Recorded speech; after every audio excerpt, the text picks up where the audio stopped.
Welcome in, guys. Happy Saturday. Lex, happy Sunday. Happy Sunday. Happy Sunday. Before I hit this ball, I want to ask everyone on the replay crew to hit that like button and subscribe. Know a lot of you guys are watching this and you're not subscribing. Make sure you subscribe. It helps me out a lot. Playing with a little bit of a wrist hinge today. Let's see how this goes. I'm going to aim out right, try to draw the ball.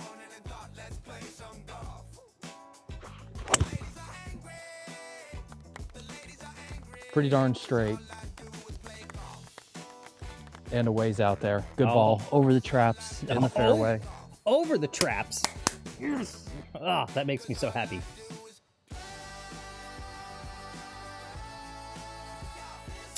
All right. Happy Sunday, everyone. Good to see you. Happy Sunday. Good morning, everyone. Should I run the intro? I feel like I might skip it today. What do we got? We got Mark, Zanzibar, Curtis, Walk Up, Flip, Walk Up, Cam. Walk up, guys. Cameron. Good morning. I don't think I know Cameron enough to call him Cam, but welcome in, Cameron. Walk Up. He's been watching the show every day for a year. I think we know Cameron well enough to call him Cam. Yeah, you can. I want to. What's that thing? Consent. I need consent. Curtis is wondering, Lex, how you feeling after yesterday? All those beers.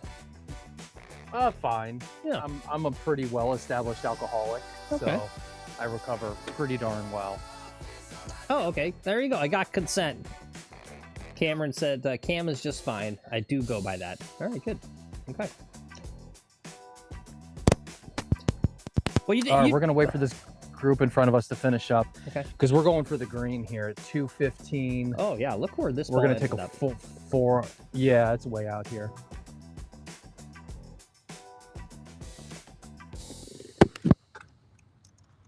So we'll load the drone, wait a minute, and then try to hit the 4-iron of my life. Love it. Love it. Little golfy. I'll check that out. Paul, what's up? Paul says, "Hello, boys. How you gonna cut 2 shots off, bud?" I don't know. Putting. That's how I'm going to do it. Putting. It's with better putting. Yeah, better putting. And then, as I analyze my rounds, where I see the shots, it's kind of like, on the rounds where I've had really good rounds, I've had one blow up hole where it's like, all right, I pulled a drive left, and put something OB, or just had a bad shot off the tee, or just kind of a mental breakdown. And the last good round here, it was on hole number 14 where I was in that sand trap and I just posted a 6 after taking plenty of club, doing what I was supposed to be doing. This shot here, this is risky. This is a risky 4-iron to a really tight. The water's going to come in play on the right. Water's going to come in play long left. The bunker's in play. There's a lot of trouble in play right here. Perhaps the smarter play would be to lay up and then get a wedge in. But I'm feeling confident with this wrist set I'm doing. I'm taking it and I'm just boom to here and then back and really just throwing that wrist at it. Yeah. Flat and then boom. And that seems to be generating that extra bit of power. So this 4-iron might be too much. I got wind behind me, it feels like. Maybe I even want 5-iron. If you got 2 secs, maybe check the data. All of a sudden, the camera just went fuzzy. Sure. Yeah. Yeah, and you know what? I put up the old-fashioned putt counter today, Lex. We'll count up all the total putts and see how it goes. Okay. Yeah. He's gonna check the. There you go. Looks a little better. Paul says, "What's the problem putting, Bud? Is it technical?" I don't think it's technical, really. Mental. It's all mental. Yeah. It's not matching the speed and the break very well, right? I get one of them right, but I don't get both of them right. Yeah. Oh yeah, good question. You know what it is, Phil? What? was I already started streaming from the drone. I think the drone took all the data. Oh, it's there. I didn't even. Yep, yep. Drone looks good. Yeah. Mark says course management is key. That's a good idea. Flip says he's trying to get good at hitting a mini driver off the deck. Starting to get there now. Yeah, it's a smart idea. Yeah, I mean, I guess you would almost think of a mini driver as sort of just a de-lofted 3-wood in a sense, right? Why wouldn't you hit it off the deck? Yeah. Right? Whoever goes with their 3-wood go 3-wood off the deck. It's like, yeah, that's what you do, right? But we don't think of the 3-wood that way, as if there's some big difference. I'm going 5-iron. I don't want to blast this and go long. I'm going 5-iron. And if I'm short, that's A-okay. But I feel like I can get this 5-iron 215 today. Nope. Oops. Nope. Nope. Settle down. Okay. No worries. No worries. Yeah, you just came out of your swing. Yeah. Probably too much waiting. Well, I was swinging for it. Yeah, and I was swinging for it. Yeah.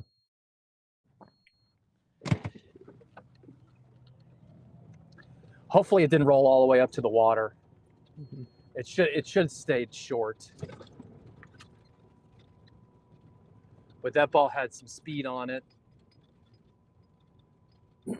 Mini driver's just a 2-wood. It's a marketing ploy. Yeah. Yeah. Where are you, ball? All right, it's up.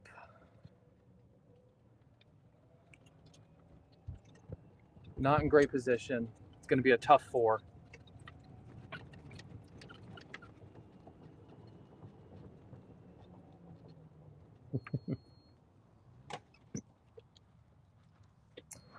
Oh, the ground is so firm. We need some water. Mark says, Lex, slow it down, pre-shot and breathe. You go from talking to us to hitting in a split second. I think it's just he's used to it mostly, Mark. You do this so much. I'm not sure it affects him too much. What's up, Stitcher? Good morning. Or afternoon, maybe? Evening?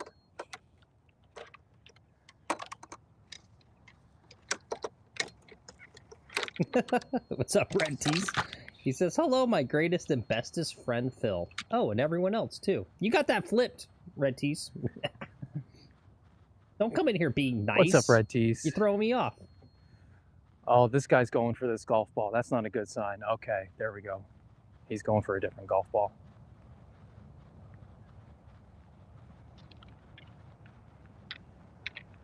All right, I don't have much room to work with here. Oh, I gotta go to live chat. I think I'm missing chats. What's up, Just Swinging? Missed you in there. Shout out to you. Zanzibar, did I miss calling you out?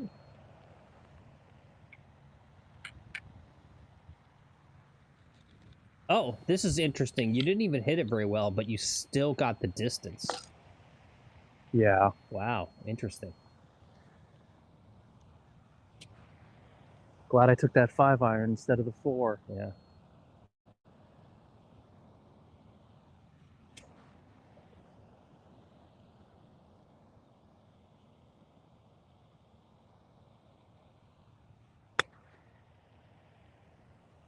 Nope, just came up short. A little short, no biggie. Yep. That should have been much better. That's where I need to work on. That's where those 2 strokes are going to be, is chipping. Yep. And putting. And that particular... I should have chipped this close enough to have a real birdie look at it. Yeah.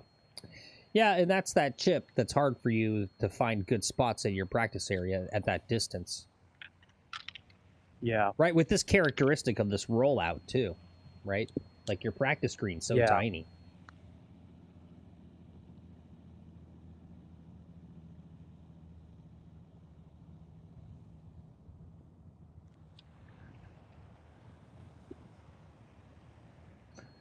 Mark says loaded. All right. Mark says you'd be surprised how taking a breath before you hit makes a difference. Do you exhale before you go? You don't. Do you hold it in as you go, or how does that work? You go. I exhale. I normally do a And then deep go? breath before I hit. Okay. I go. I'll have to try that. I've never even thought about my breathing. What's up, Garrett? Hey, Garrett. How you doing today? All right, let's try to sync this for Garrett.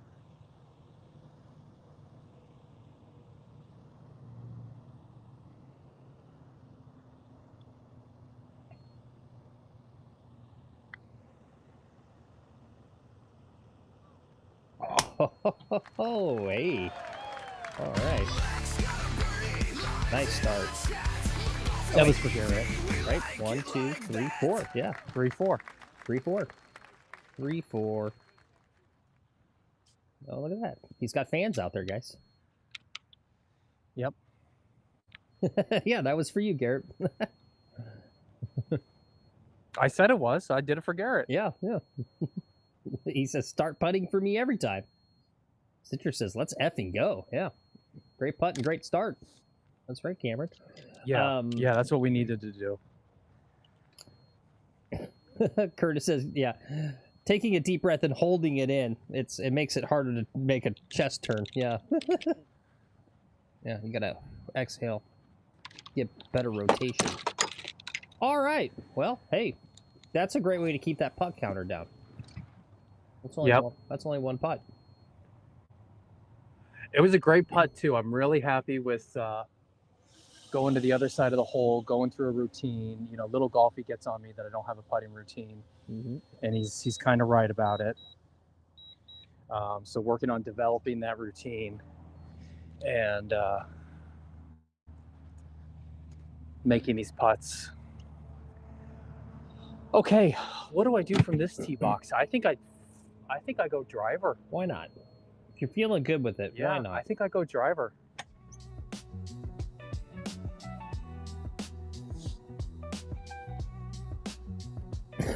Yeah, little golfy's like, thank you. I kind of listen, guys. I kind of listen. Look, I get it. It's hard. I end up throwing like 50 golf tips at you every stream from the chat. It's like, how are you supposed to take it all in? Every day, there's like 50 of them. Do this, do that. Make sure you clench. Make sure you breathe through your eyelids. Pronate your, pronator. Are you supinating? Are you sublimating?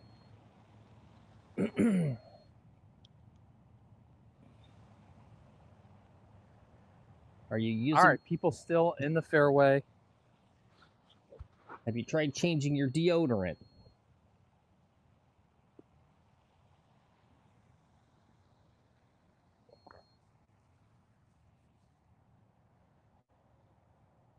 We're just waiting for them to get on the green because I'm going to rock this.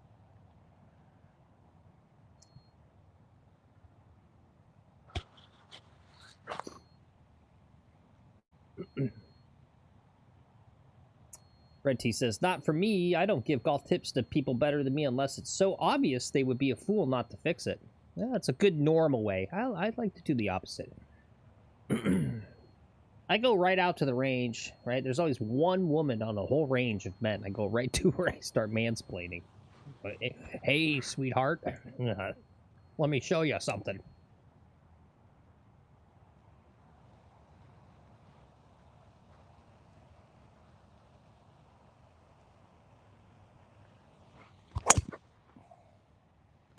Catch the left. It's going to catch the left. Beauty. It should stay in bounds, but it's going to be tight up there. Okay. It's okay. You're way down there. That's good. Yo, Mr. G. Yeah, What's up, Mr. G? And I'm drawing the ball. That was a nice draw. Yep.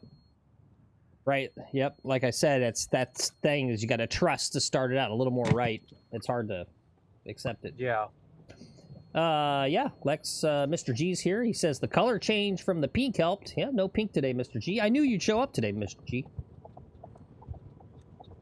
Let's see who we got here. What we got here? Yeah. Hey, Eric. How are you? Good. How you doing? Busy. Okay. Always bitching. Everyone's bitching about what? Oh, it's fine. It is fine. It's fine. You're checking it. It's fine. Look at that, guys. We're maximum chill.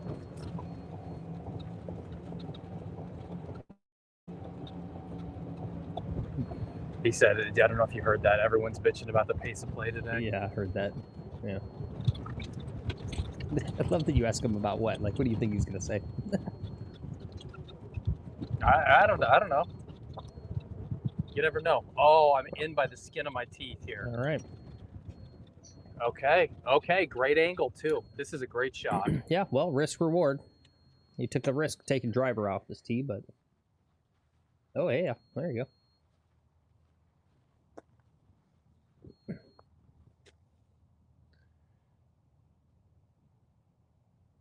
All right, so we got to do kind of a little low. I don't want to get up into that tree. I'm going to take a sand wedge. This is a difficult shot. 72 yards. I want to land it about 60 yards, let it roll out, keep it low. I don't want to get into these trees right in front of me. That's the bad thing. But they are in play. So I just got to keep this low, let it run out the whole way. How are you going to keep it low, buddy? Finish low.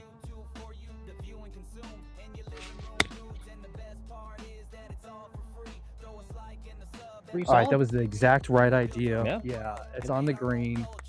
Solid. I just needed a little more oomph on it. Yeah, good shot. Thanks. Gary says, what do you know? People bitching at a country club? Mark says, that's why they pay the premium to moan. You know what it is? It's just, for most of the year, the course is so absolutely dead. And then this is like, you got 2 months here where it's pretty busy because the weather's so perfect. I can almost kind of empathize, right? It's their relative experience. It's kind of like, right? You could see a world where golf developed over a century, where it's just like it's always 6-hour rounds, and we're all fine with 6 hours. No one bats an eye. Go, oh, it's got to do 6 hours, honey. And then when it's 7 hours, you're like, oh, it took too long, right? So. All right, this is a challenging putt. It's going to break. Once it goes down this hill, it's breaking that way. But until it gets to that hill, it's breaking the other way. I got to go through considerable rough. I might even want to chip this. I don't know. I'm in the fringe. I'm going to stick with Pooter. Okay.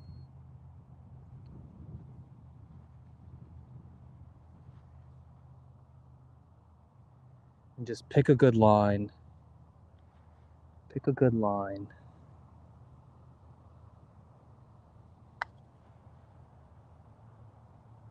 Get over. Come on, ball.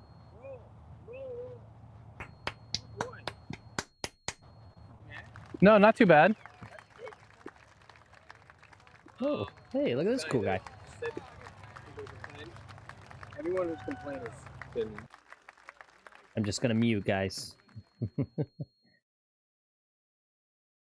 Yeah, that's what I was gonna say, Colt. Right, if you can imagine, you know how the Japanese do it, where they take like an hour mid-round to have like a 1 hour sushi meal, a feast. Maybe they come out to a U.S. private course, and when they get done in 3 hours, they go like, I don't like it. It's too fast, way too fast.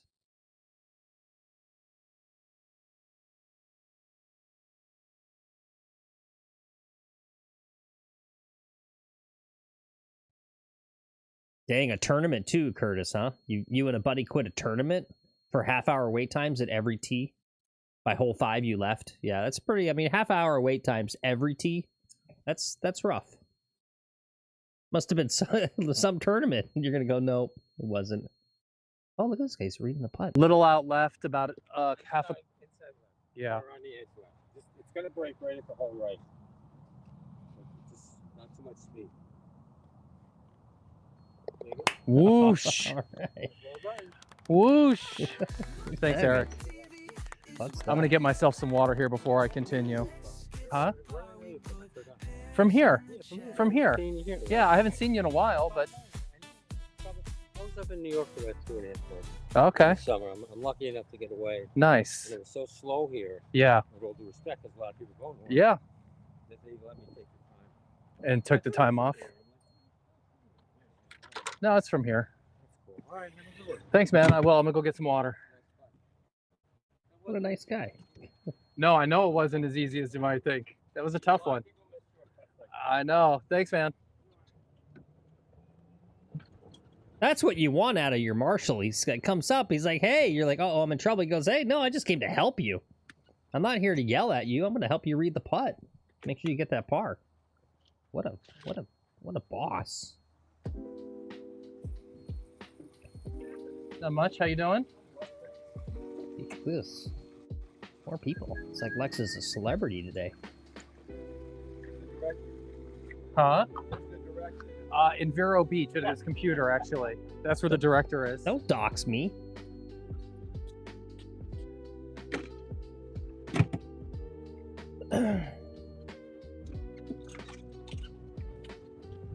Oh, relax, Phil. Yeah, it's a big one there, Garrett. He says his new chef at his club is absolutely amazing. Can't wait to try his new flounder. I think he meant to. Yeah, flounder fillet. Yeah, yeah, that's big, right? That guy's like literally in control of your meals. That kind of like is a big. It's a bigger make or break, right? Because you're like stuck with that person. What are you talking about? Garrett, he got a new. I think probably head chef at his club.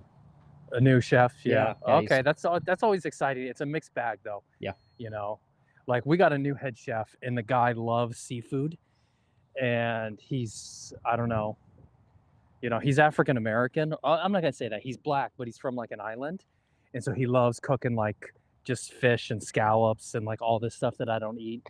So I haven't been a fan because like he cooks food that I don't eat. Oh, yeah, you. Hates fish and he's subtly racist. Wow. Guys, learned something new. I don't think that was subtly.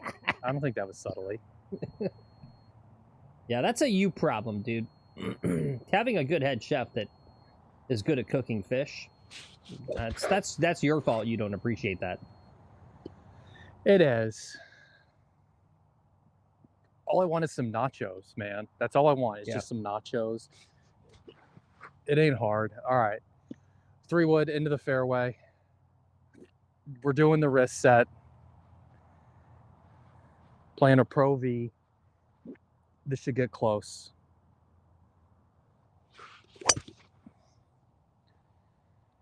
It's fading a little bit back into the fairway. It is down in perfect position. Beautiful. Yeah, everyone's wondering why you don't eat fish. It's just not very good. Be honest. Why? Because it's not very good. No, be honest. My parents, my mom doesn't like fish, so I didn't eat fish growing up. Yeah, all right. That's my family owned a fish market, and so I've seen like some things that you shouldn't see ever. Okay. It's because he's got the palate sophistication of a 6-year-old, guys. Of a 5-year-old. Yeah. Yeah, but 6-year-olds, what's wrong with dino nuggies and ice cream sandwiches, right? Like 6-year-olds haven't become accustomed to gross flavors like coffee yet, right? You get accustomed to coffee and IPA and some of these gross things that we eat and drink. 6-year-olds just go like, dude, that's gross. Why would I touch that? You know? And they don't touch it.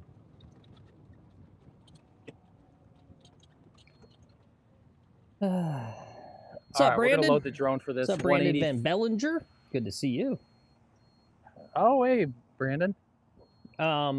Lex, you'll like this. You know, you just found your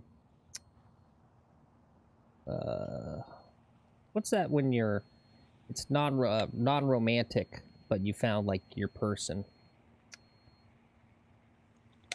Your bromance? Yeah, kind of. I don't know. Anyway, Mark says you'll like watch him get excited about this, Mark. Mark says, I judge all catering at golf clubs solely on their ability to make a traditional club sandwich. Yes, yes, absolutely. That's what I do too. Club sandwich or a hamburger. And the club sandwich at my club is quite spectacular, actually. They do a really good job. They do like carved turkey on it. So it's not like deli turkey, it's like actual like turkey breast. The bacon here is delicious. They make a really great club sandwich. This is this. But guy's, you're right, like this is this guy's passion.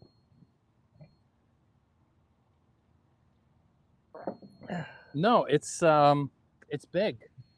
It's, you know, if they can't do that right, and the other one's the French fries, right? And this is what I've said when I was on the house committee. I was like, look, if we can't make French fries and a hamburger right, quit trying to do filet mignon and this other crap.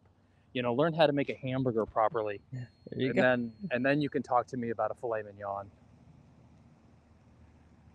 All right, 8-iron. Drone is loaded. 153. We're gonna wrist hinge. It's gonna go a little extra far. I'll have the distance with at 183. This is gonna get really close, and we're gonna birdie.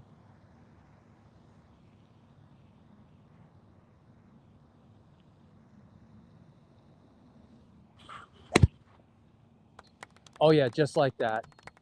Just like that. Be good. Be the number. Be the right club today. All right, great shot. All right, that was pretty good. Yep. Thank you. Yep, right on, pretty much right on line to the pin. Got about 15 feet tops. There you go. Right as you were saying that, Lex, Mark said, if they can't do simple well, they can't do anything right. He says, I knew I came here for a reason. Yeah. It's true. Yeah. It's really true. No, I get it. And you know, you've been to my club and you ordered that roast beef sandwich and it was god awful, right? And you just go like, No, hey, if you can't make a roast beef sandwich good. No. The roast beef sandwich was great, especially for the price. But the only thing I didn't understand was the roast beef sandwich had no, it was dry as hell. It had no mayonnaise or like a hollandaise in there, like, right? I didn't understand. No sauce. Yeah, I didn't understand. And I guess I could have asked, like, hey, make sure you put mayonnaise on it. But yeah, it's just like they didn't put mayonnaise on it or something on the bread. That was all. Otherwise, it was great. And the French fries were good. Luke, what's up? Walk up to you, Luke. And I see my good friend John Baggers in there. Oh, platonic. Yeah, not platonic. Yeah, but not. Crap. Soulmate. Yeah, that's kind of what I was. Yeah. Mark's like your culinary soulmate. Yeah. Mark, I was just going to bring this up. Mark says, I wish I started an Instagram page years ago reviewing club sandwiches around world golf courses. That was one of Alexa's really biggest, most enthusiastic pitches for a series of content for the channel, was exactly that, of going to different courses and just doing judging of the club sandwich. Mark, that was literally his, he's like, I got this genius idea.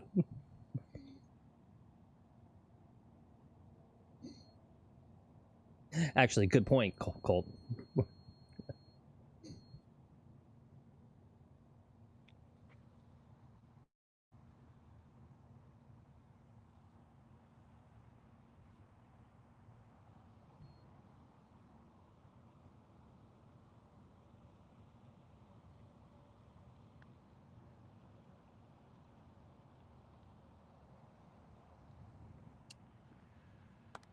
Less than ideal there.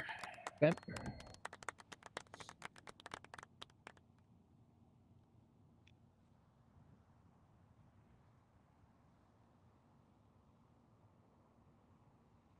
There we go.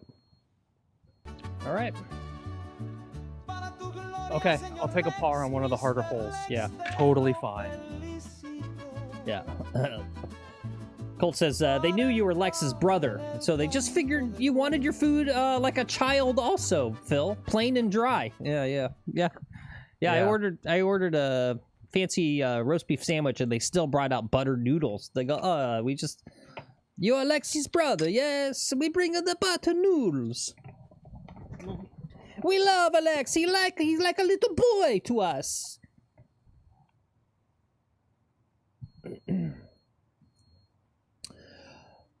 Garrett's wondering what's the longest par 4 at your club. It's got to be hole 9. When it comes up, you'll see. 9. We call it the Beast. That's my nickname for it, Garrett. It's over 500, well over 500 from the tips. Probably about 500 from the normal tee boxes he plays. No, it's not 500 from the normal tee boxes. No, okay. It's like 450. It's like 450 from the normal tee box. All right, we'll forget I said anything. Not the Beast. Garrett's also wondering, is there a hole that is way harder than another one at your club? You can see the handicap. I put the handicap there on the little hole graphic. If you can read that, Garrett. I'd say number 18, the finishing hole. Yeah. Well, like after a whole round of golf, you're tired, you use up your mental energy, and then you've got OB left, water right, island green. It's long. That's a hard hole. And it's a handicap 4. So they consider it about the 3rd, 4th hardest hole on the course. So there you go.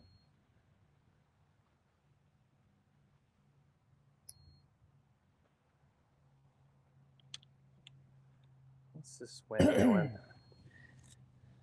Yeah, good call, Brandon. A horsey sauce for roast beef. Yeah, that was what I was kind of expecting. Yeah, like a horsey sauce.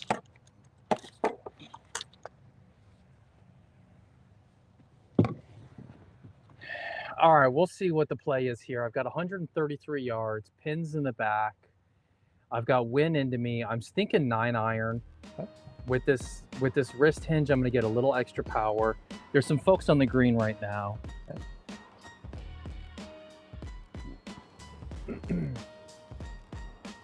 I'll let you watch them if you want. Okay.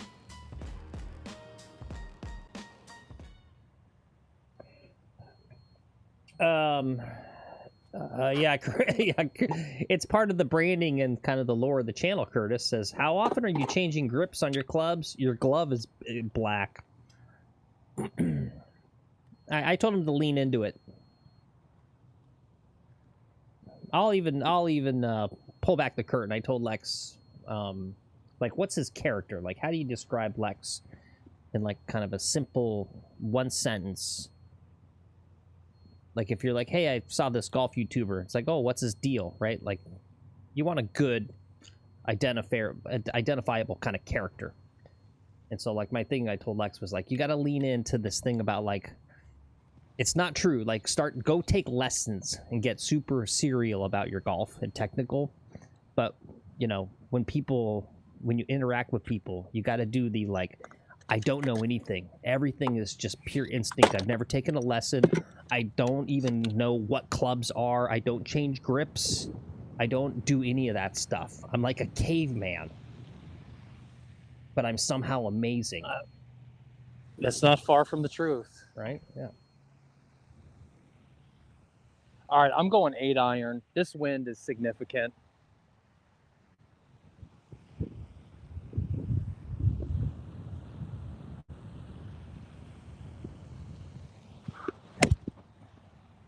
Shit. I left it out right. Oh, thank God it stayed up. Didn't go in the trap. Okay. Sand traps are my nemesis. Yeah. I think it's right there. Yep. No, it's actually... Yeah, it's on the right. Yeah. Right edge. Decent spot. Should be an easy chip. Yeah, Mark says equipment could save Lex's 2 shots, but he's all about the channel lore. Yeah, well, I don't know if fixing my 4-iron grip would really save me 2 shots. Putting will save me 2 shots. Maybe getting a lab putter and a fitted driver, that could save me 2 shots. Yeah. Like a shafted, not even the driver head, but like a shaft that fits better for my swing. But it really comes down to this chip right here, right? This is the most important thing, is this chip.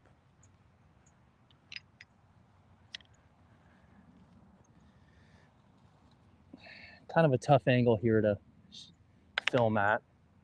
Okay. We'll work it out.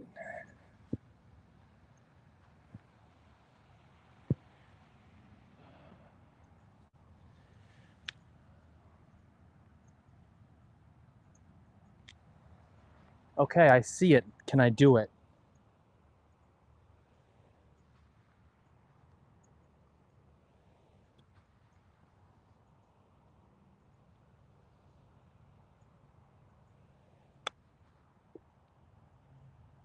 Oh, is it Damn gonna go it. in? Oh, Damn it. yeah. All right, still some work left. No big whoop. I should have putted it. I really should have putted that. Mm.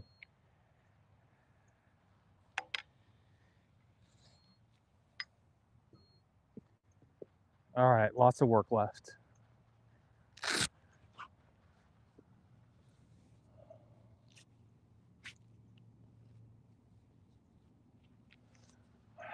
Gosh, this looks pretty straight. I don't like straight putts.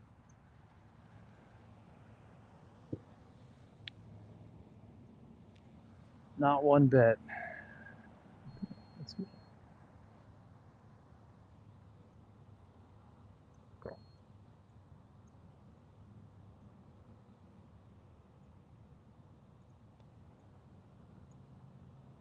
Oh, so close. Damn it. Damn it. It's okay. Even par. I know. It's fine, but that was just the chip I want back. I'm going to try it again. Well, I got to bring down the drone, keep this in play. Ah, fuck.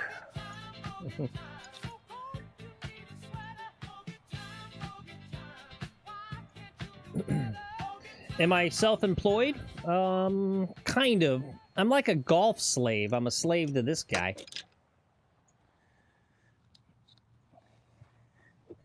We were, I was joking like a week and a half ago when I was down at Lex's house for Christmas. I was hanging out with his daughters outside. One of them got like a little glitter tattoo set, so she had to give everyone these little fun glitter tattoos. And I forget how we got on the subject, but she was talking about how Lex is the real star of the show and no one cares about me. And well, it started with I work for Lex. He's my boss. And I was like, well, not real. I'm like, and I was trying to, like, for her brain, right? There's one scenario. There's a boss and then the workers underneath the boss. And I was like, well, it's actually kind of, it's like it's called a partnership. She's like, no, you work for him. He does, you do what he tells you or whatever. I was like, okay. It was pretty funny.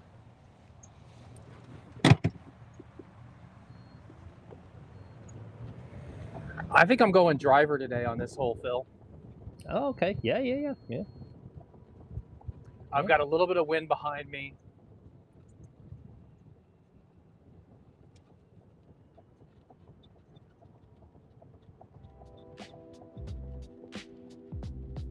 I've got the distance today.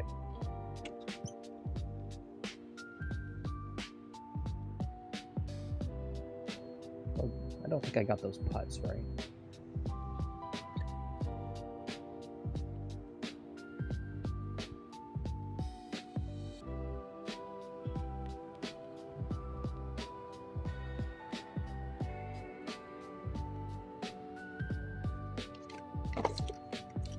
So someone was talking about my glove being black. Yeah. This is a glove I got from Little Golfy when he was down. So when was Little Golfy down? It's a RMG. It's held up really well. It's a good quality glove. Yeah, that's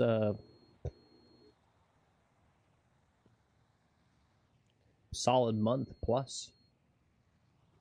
Yeah. All right, these folks are fishing for golf balls out here. Fishing for... Oh yeah, you got this. I can drive this green. What is it to the green?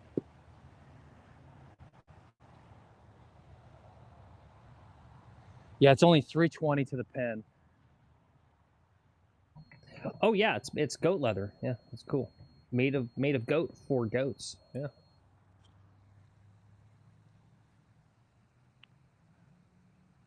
I like goat products. Mm-hmm. Cashmere. I didn't realize until I was older that cashmere came from goats. You know, I don't think of goats as being like a soft furred animal. You know, if you ever pet a goat, they're a little rough.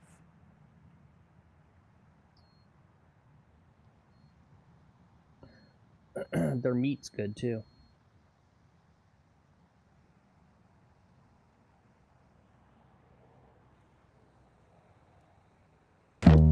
Have some goat meat tacos.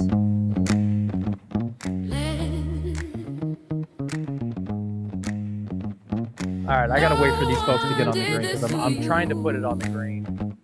I don't think I've got 320 in the tank, but we've got 300 in the tank for sure.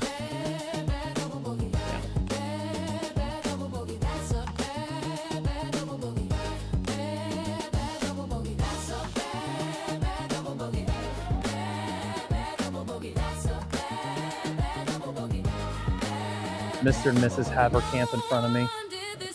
Cool. Yep. Just got a new track just dropped from Lil Golfy. Yep, this is a new track from one of our in-house music artists, golf music artist, Lil Golfy. It's a banger.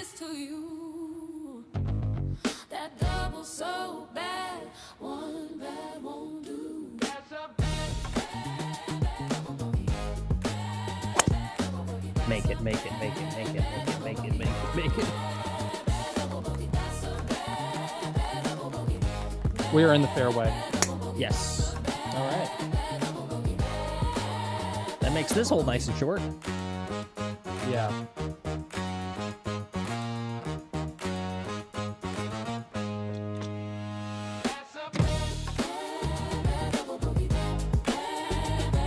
It's a good one, Lil Golfy. This is a good one.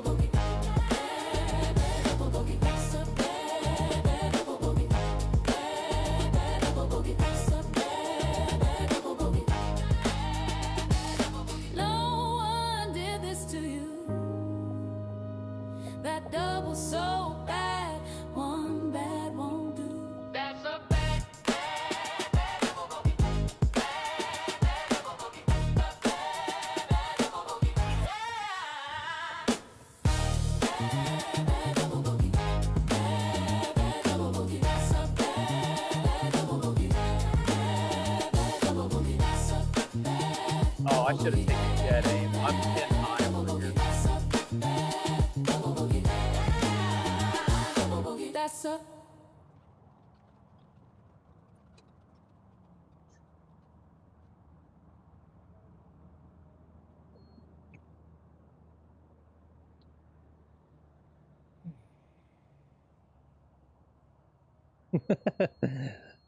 What's up, Lover Pat?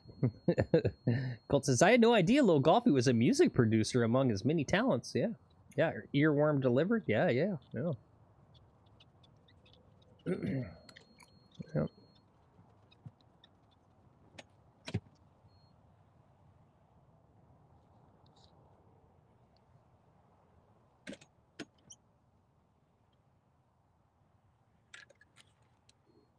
You see this pin high?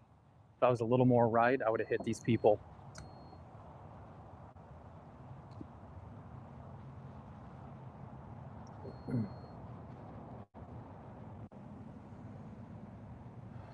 But I'm short-sighted. Pin's in an awful position for me. Yeah. Well, I don't know. At least for me, I go, okay, I'm in the fluffy stuff.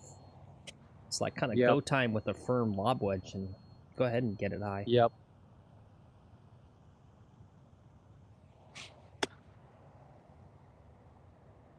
I took it all the way to the hole. It's going to run out significantly. It's okay.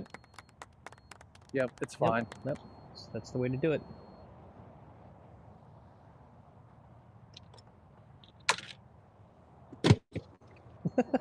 What's up, Hazel? Walk diagonal! Yeah.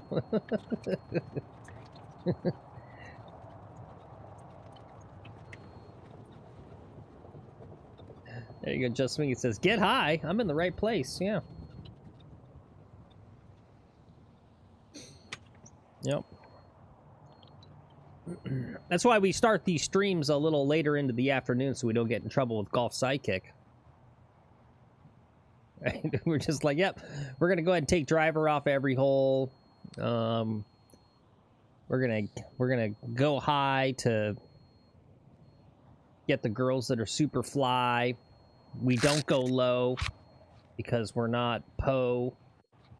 I forget what he says, but Yo, what's up, Ro? Good to see you. How's it going? Yeah, Lex, you got to email. Ro. You got to email Ro back. I know. I got to email you, Ro, back. I'll email you back. It's probably any Sunday works for me. I just got to check the schedule, check with the wife. Are you good with short notice?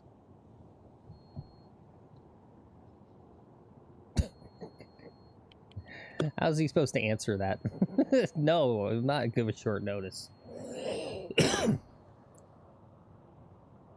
You can be honest.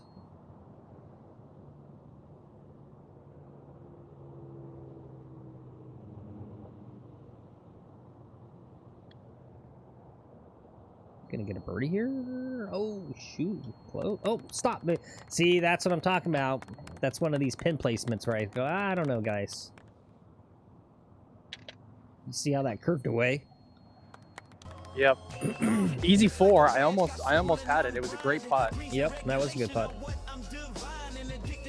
All right, even par through 5. Love to see it. Okay. Just shot the shot. Well, we got a par 5 coming up, so we got another birdie opportunity. If you want to run a commercial or something, we might be waiting for a couple of minutes before I can hit. Oh, cool. All right, yeah. Lexible Rose says, any Sundays I can make it work mostly, but 48 hours is good enough. He'll need to book a hotel. His wife may want to check a few spots around after we're done. Yeah, you know, this came up with someone, Little Golfy or maybe Robbie, Golf Wrenching, when he came down. Right, and I was like, oh, you know, I don't know, you know, you come down for a day, but, you know, stay somewhere else where there's stuff to do with your family, like Orlando. And I forget, I still don't remember what Lex said. It's like old people stuff, but Lex has got a contention that there's like all kinds of cool touristy, like swimming with the alligator-y type, touch a manatee type shit you can do down in Palm Beach area. Right? If you if you like old people stuff. There's like museums.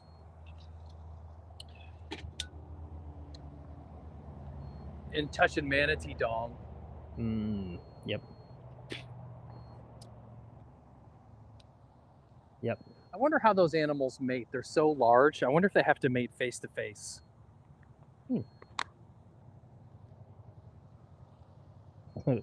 Swim with a gator sounds like a short-lived activity. Nah, it's fine. They're gentle creatures.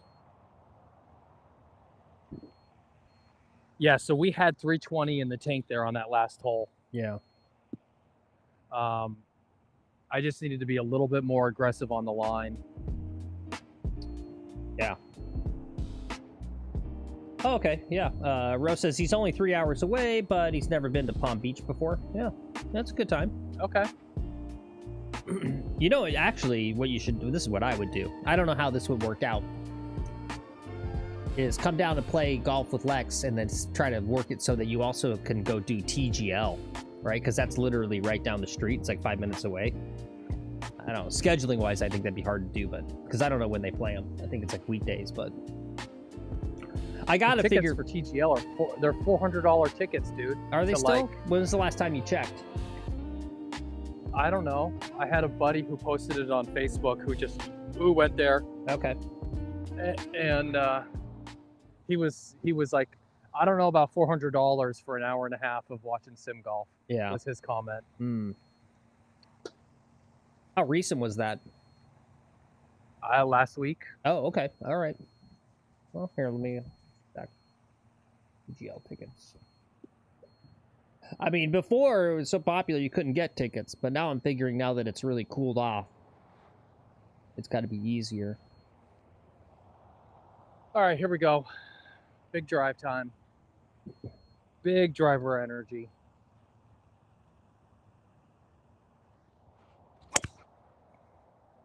That's big. It's out to the right. Come on back a little bit. Okay, it came back.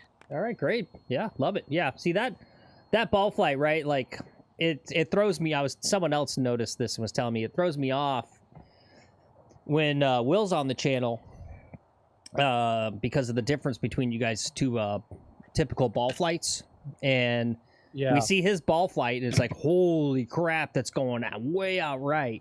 but it's actually not. Yeah. Yeah, so there's, I mean, they're maybe not the best sections, but you can get tickets for $300 at TGL. Yeah. 282 bucks. Yeah. And you can see them wheel Tiger Woods out on his, you see him come out on his hover round. Yeah, dude. So you want to spend $600 on a date night to go see Kevin Kisner? Yeah. Yeah. Like, Yeah. I don't know about that. Yeah. I don't know about that. Ro says, I'm good with TGL. I don't know about $400. Yeah. Yeah. All right, I've got 247. I think I have to go for it. No, that's a dumb play. I'm not going to go for it. I'm going to play smart. Any good restaurants you recommend in Palm Beach? Yeah, I mean, it's all of the restaurants. They're are all good. good. Yeah. They're all good. There's one around the corner from me that's not too far. It's in Jupiter, called Blackfin or Blackbird Asian something or other. You press something on your phone. It's still transmitting, but it went black. There you go. Thank you. Sorry about that. No worries. There's this place called Blackfin or Blackbird Asian something or other, and it's like really good food. The chef there is meticulous about all the little pieces being perfect. Like, it was pretty outstanding meal. Yeah. I'd recommend. And I'm a tough person to please, especially when you do like a fancy restaurant. Like, normally I go to a fancy restaurant and I'm like, look, dude, this place could look like Taco Bell. I really don't give a shit, right? Like, just the food better taste as good as Taco Bell, and half the time it don't. Yeah, and I was literally just gonna recommend your Taco Bell by your house is a really high quality Taco Bell. Good morning, Rod. Good to see you.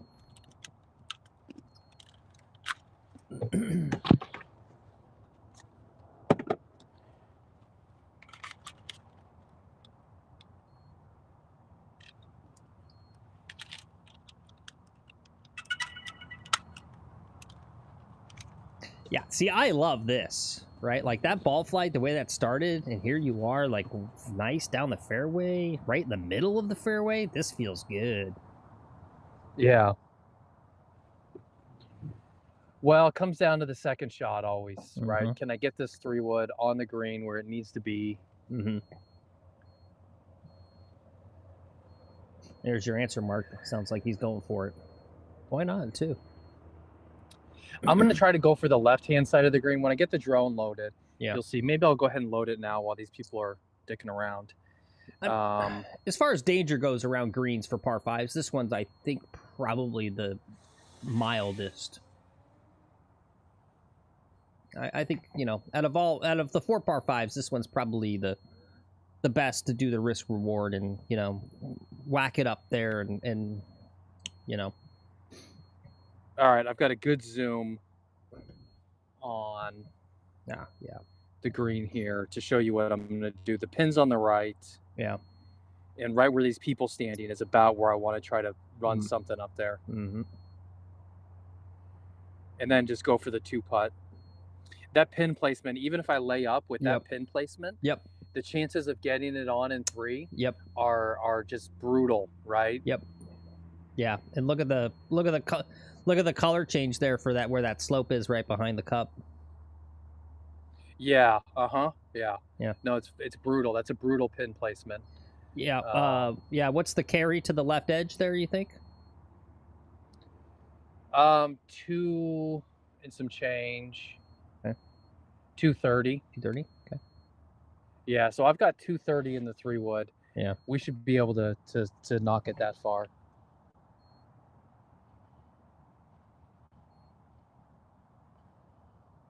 Come on, buddy. You can do it. You can putt out of you.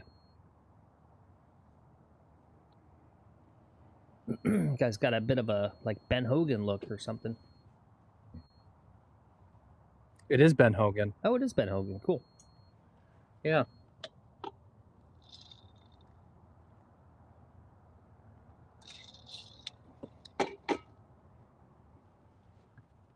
Yeah, sure, it looks horrible. Yeah, where that pin location, I know you look at that, you go, well, where's the good miss? Or yeah, where's the good layup? Like I don't really like the layup. I mean, I don't even like getting on the right side of the green because that's a shitty putt. I don't even know Yeah, where. I mean, the layup, the good miss here is actually at the palm trees on the right. Yeah, I guess so. Yeah, yeah, Over there, yeah, and then chipping up. yep. That's the good miss. Yeah, but even that, I mean, what if you end up right behind the palm tree trunk, and then you're still screwed. You're still screwed. Yeah, I don't know. Yeah, I don't even know if I really want to lay up before that sand trap. Right? I mean, you can see that ridge. I mean, you're going to want to hit it firm enough to not hit the sand trap. You go past the hole, you're on that top shelf. Like, that's not going to be fun. Cameron says you would take left all day. Yeah, no, I mean, you kind of have to. I mean, ideally, I guess. Yeah, I don't know. It's just if you're here, it's still got this crazy putt, right? In here, I don't know. Even if you're chipping, like, that's, yeah, I don't know.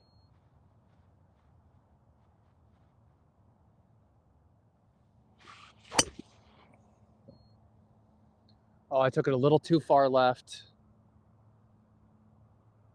Just kind of bounced over the green on the left-hand side. Okay. More than enough power. It went right over here somewhere. Maybe even long. Yeah, I think we see it right there. I think it's right there. Yeah, I can't see it on this little tiny screen, but yeah, okay. I think I see it. Sort of. We'll go find it. Bottom left. It was a great hit though. This wrist set is thanks for the tip there, Phil. That's and whoever else was saying that, John Baggers. Yep.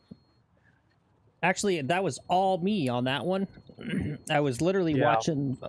I was watching footage, and I was watching side by side a series of your swings from like maybe the 4th or 5th stream we ever did to a very, very recent one, and kind of comparing and contrasting. And yeah, I just noticed that specifically on the driver, not really that bad of cupping of a wrist, but just a little cupped.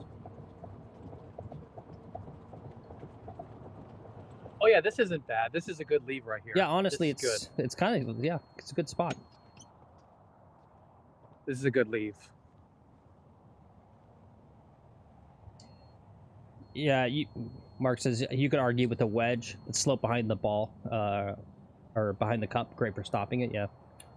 What course is this? This is it's East Point Country Club, and this is the East course, right? 2 courses here, an East and a West. So this is East Point Country Club East course.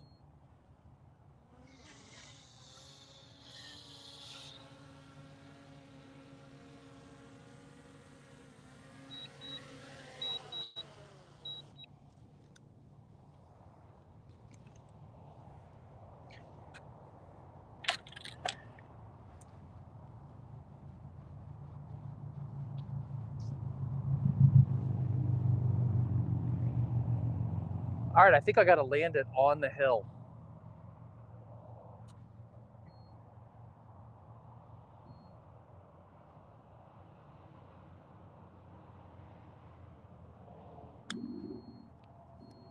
Okay, I landed it on the hill. Yep. Okay, pretty darn good right there. Yeah, I think that was good. All right, we're on at 3. Got a reasonable birdie putt.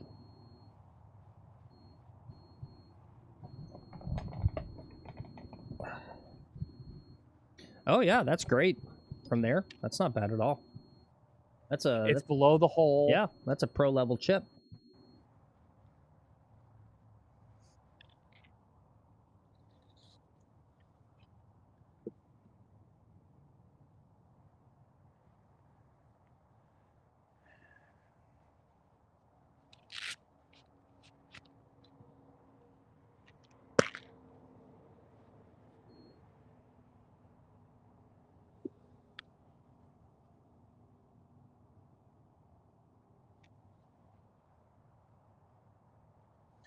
I'm going to give this a little bit of speed. I don't want to die it in the hole. It's straight. I kind of want to just ram it in there a little bit.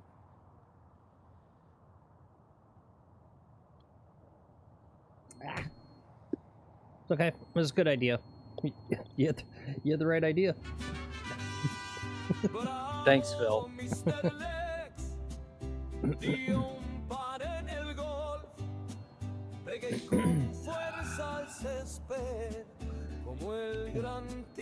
Mark says, talking of bunkers, Charlie Hull was better out of bunkers than anyone I have seen. Yeah, nice.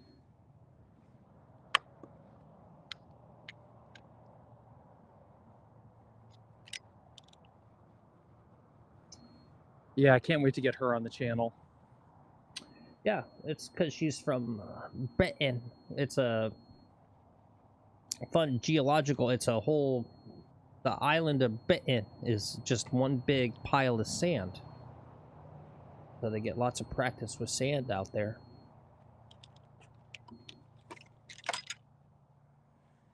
Oh, I needed that one to fall, Phil. We'll get it on this hole. I got good vibes about this hole. Yeah.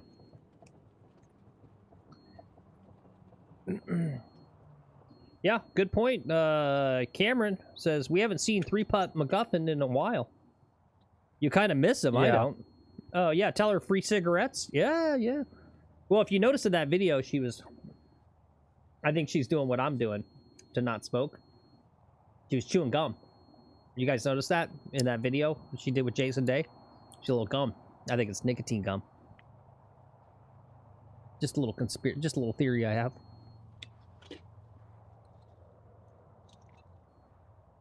She's a lady, though. Ladies have way better self-discipline. They can just do that. They can just, like, quit.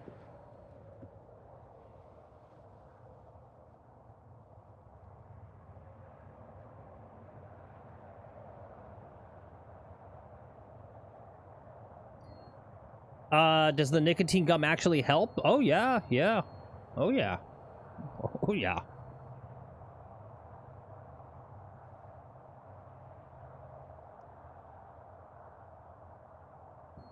Look at me starting rumors, yeah. Hey, it's a good rumor.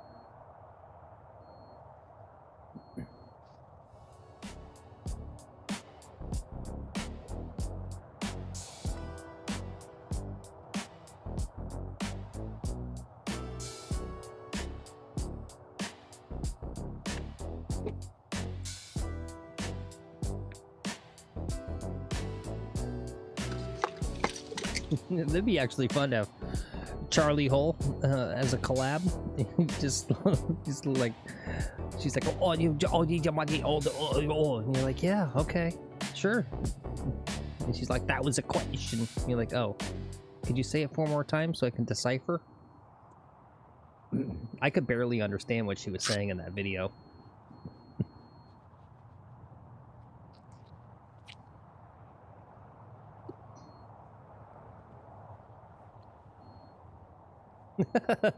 Rod says he tried the patch, didn't work though. Couldn't keep it lit. Yeah. Yeah, they're hard. Those patches are hard to light. You think she sounds like an angel? Yeah, no, yeah, we all love her. She's fantastic. I mean, the accent brings joy to my heart. It's so fun. I don't know. It's like watching Harry Potter or something. I've never seen Harry Potter, but I imagine it's like watching Harry Potter. It's exactly like Harry Potter. Cool. There you go.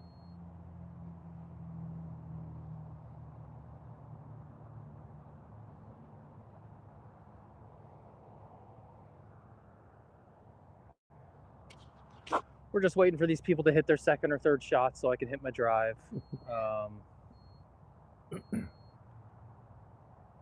We got wind behind us. We're going to send this. But Mark says, oh, Lord, it's nothing like Harry Potter. What? What are you talking about? They play Quidditch, which is basically like golf. Okay. They and play they golf. say, oi. Yeah. Yeah. And Harry Potter is constantly like, oi, you cunts. Yeah. Malfoy. No, oi. You know what I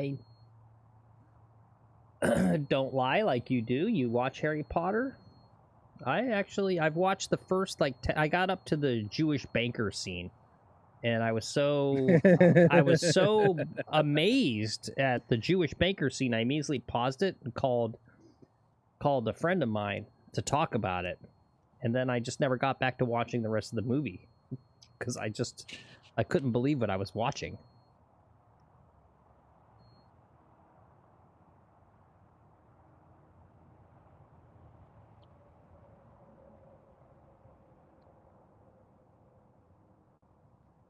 Don't park there.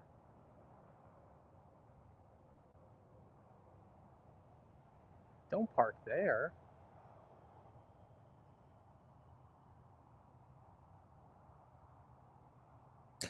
What's up, Michael? Good to see you. He says, Phil, Lex, walk up. Walk up, Mr. Ocean. I went from around a 2 handicap to scratch, mainly from cleaning up my off the tee game by keeping the ball in play and avoiding double. Yeah. Yeah. Yeah, I'm with you there, Red Tees. Never seen Harry Potter or that other one with the dwarves or elves in it. Yeah, Lord of the Rings, I think. I've never seen... I watched the first one, sort of watched it. It's just not my thing. I'm not a big fantasy guy. At all.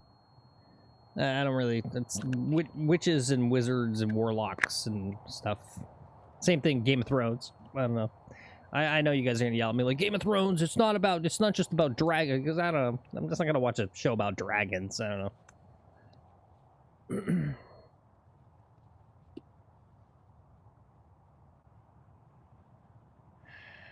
All right, they're up by the green now. I should be able to hit.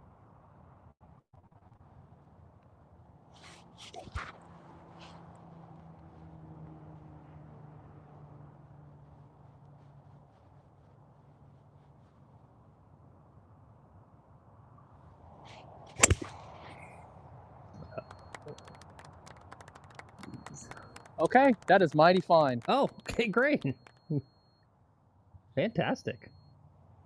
You didn't think it was going to be mighty fine? No, I was a little concerned. Yeah, great.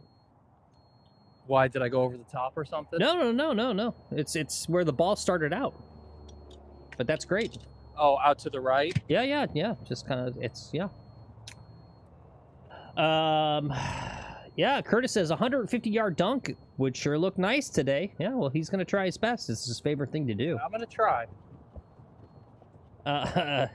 Curtis also says, next you guys will say you've never seen Brokeback Mountain. But I know every scene. Okay, yeah. I've heard it's a good movie. I don't have anything against it. I've just never seen it. And it's not the gay part. It's the cowboy part that I'm not interested in. That's the part I just don't care about. I don't care about cowboy Phil loves stuff. the gay parts. Yeah. Right. I don't know. Right. Like, if you get an Italian dude to make a Western, it's great. But like a John Wayne, I can't watch a John Wayne. They're too cringy. Yeah. The closest to American Western is the Unforgiven. It's a decent movie. I don't think it's people. It was like one of the greatest movies of all time or whatever. It's okay.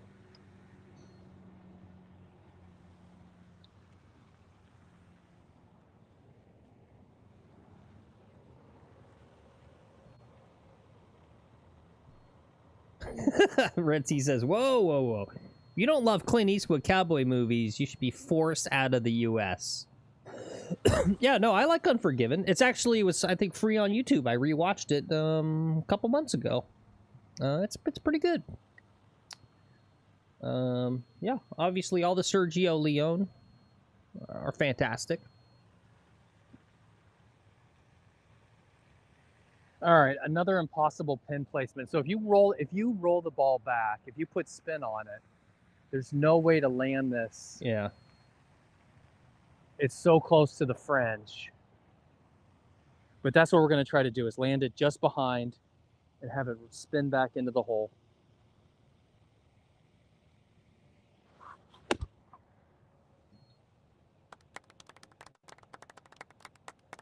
Come on, see it. Let's see it. No spin. No spin. See the ball where? It's on the back fringe, Phil. Drone. I think drone's going slow. Let's see. I'll give it a few more seconds here.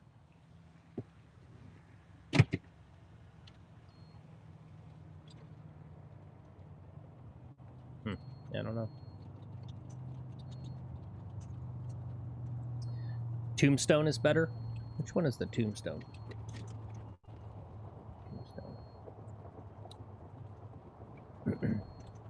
Ah, yeah. I like that one with Val Kilmer. Yeah, that's Tombstone. Yeah, that's the I'm Your Huckleberry. Yep. Yeah.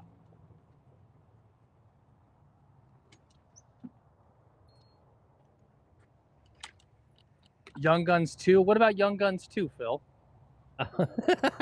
Yeah. Okay. Yeah, that's a good movie. Yeah.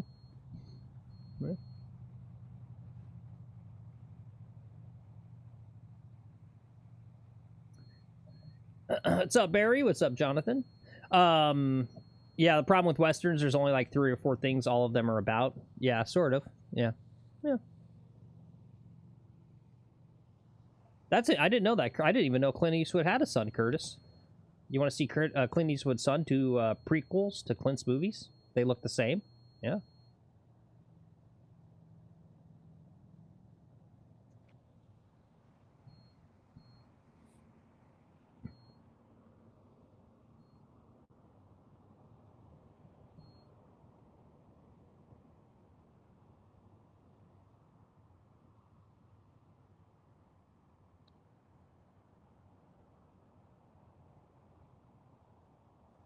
Not bad. No, not bad.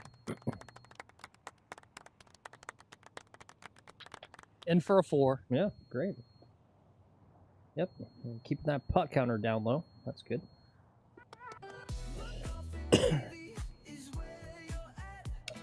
Retty says he likes Young Guns. He says Estevez is funny. Yeah. Gran Torino? Yeah. I've never seen that either. Yeah. I'm at that. Unfortunately, I don't think it. that's really a Western. That's not really a Western. That's just a Clint Eastwood movie. Yeah. I admit I'm at that age. It's an age thing, and I hate to say it, but yeah, there's something where the brain sort of atrophies, and you just don't have like a curious mindset or a capacity to try new things. And I'm definitely like that. It's with movies and music. I don't know. I go back to the stuff from kind of my prime, right? I rewatch and re-listen to the same shit over and over. It's kind of pathetic.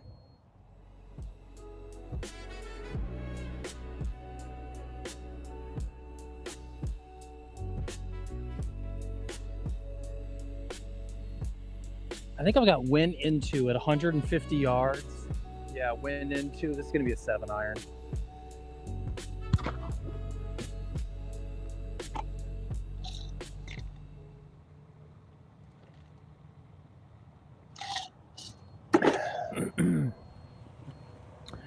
Gran Torino's pretty average. People love it. It's about racism and someone overcoming it. Oh, well, Lex should watch it then. Might be helpful for him.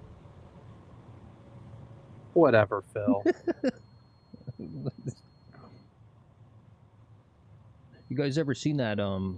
There's that one golf YouTube channel where the one guy's always accusing the other guy of being a straight racist. It's kind of interesting.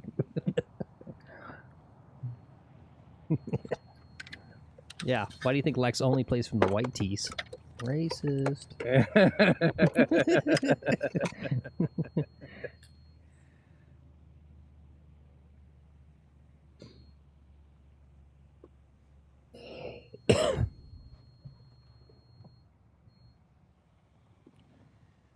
All right, we can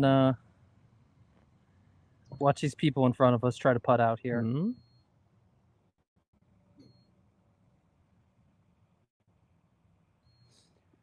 This guy, he's got a birdie putt. Let's see how he goes through his process. Okay, we're just going to stand right up to it. Cool. Our good friend Halsel Rocket was playing a course in Colorado that he was live streaming the other day called Red Hawk Ridge. And I had it up at first a little confused with this other course. Shoot, what was that one called? I think I've played Red Hawk Ridge in Castle Rock. Yeah, it's in Castle Rock. Yeah, there's another one in Castle Yeah, Rock. I've played that. It's really interesting. Like the name escapes me now. Anyway, I just brought it up because of the I don't know what you call it, the architecture, the wood paneling business here to hold the water, that thing. Mm-hmm. Yep. But it's interesting. So it's a Pete Dye design, right? So it's like it's basically like, and he can't get the like TPC Sawgrass mentality out of his design and how it's constructed, even though it's Colorado. So it's kind of weird because it's in Colorado and you just never see, even with water, you never see whatever this harbor kind of thing here is. Bulkhead. Yeah, thank you, they're Cam. called bulkheads. Yeah, bulkhead. Yeah, so it's this Colorado course, and there's some places where they have like all of these kind of traditional Florida design elements. It's interesting. It's an interesting course. Someone was telling me about it, but it's kind of gotten way better, like revitalized. But it was built as a stadium course. It's basically like a TPC of the West, and so it's all bold and big, right? So that you can accommodate like crowds of people for tournaments. And I guess it just didn't work. They never got tournaments there. And then I think the managers like weren't doing a good job or something for a while, for a few years or something.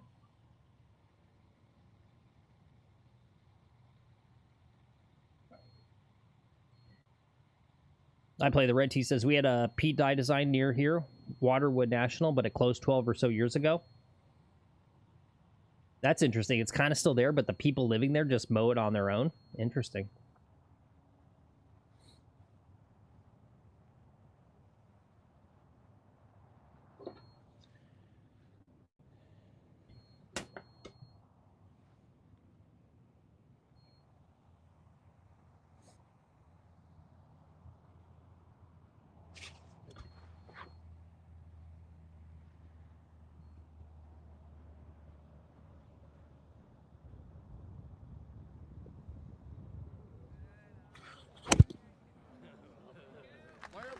Oh, that looks great, Phil. It looks great.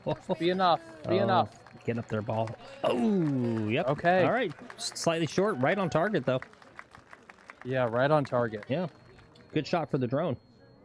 Ro says, what yardage at the white tees, by the way? The card that I have says 123 from the white tees. This was playing 150. Yeah. Yeah, it was a good shot. It's going to be, should be another easy par here. Yeah, the yardage, the slope and stuff. Let me give you the yardage for this. The yardage is 6,200. It's rated 72 at 131. Okay.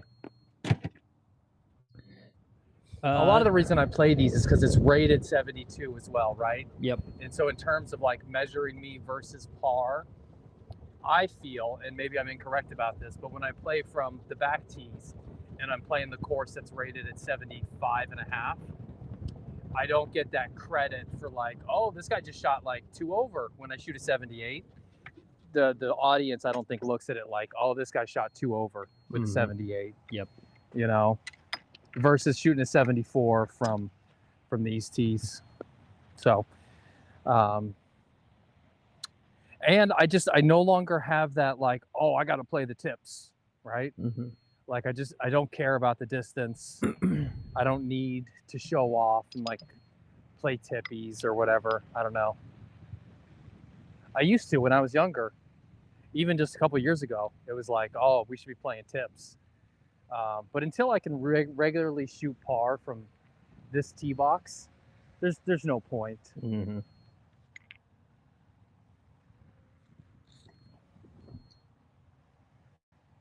So I think. Yeah. Yeah, that's good. It's good, mature attitude. I like that.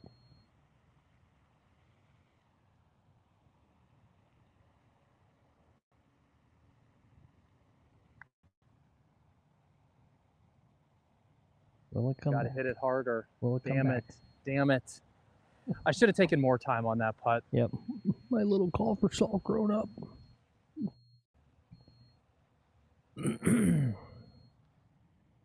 Yeah, I'm with you there, Michael, about blind tee shots. Michael says he's not a big fan of Pete Dye designs because of the blind tee shots off the fairway. And then if you've never played it before, yeah, I hear you.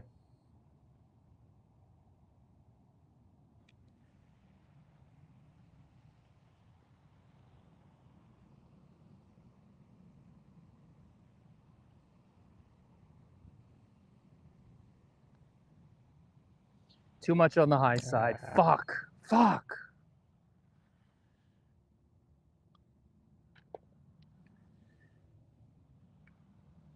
All right. All right. Boom. Low key, probably should have done what Chad told me, but I won't let it throw me on a cold street. It's like that t-shirt says bogeys happen. Even though it's bogey time. Why can't you do better? Damn, that's too long for you? Nah, you'll be fine.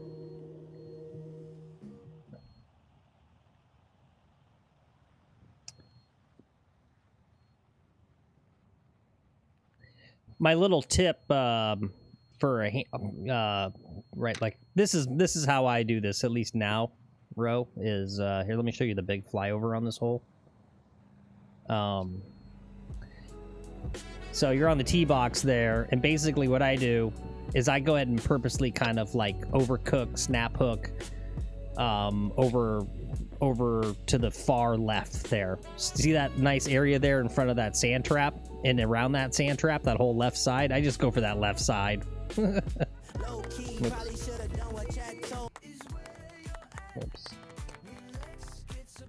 Oops. Oops.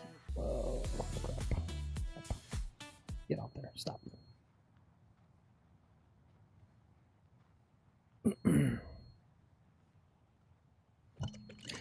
That was a 3-putt, Phil. Yeah, I know.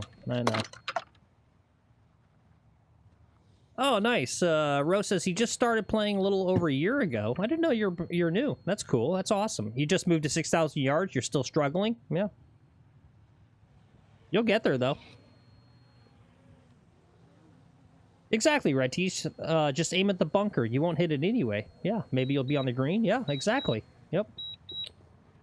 Look, I mean, being in that sand trap there, it's better than trying to go for it over and getting scared with the water, right? It's kind of like having a plan, right? This is for a high handicapper, right? Someone that where you see water and it really gets in your head and you're not confident in your hitting, right? You just go, oh, look, I got a plan, and I'm gonna cook something long over to the left, right? It takes the water equation out of your brain, and I think that's, for me at least, it's means I'm likely to hit it better because I'm committed to a shot.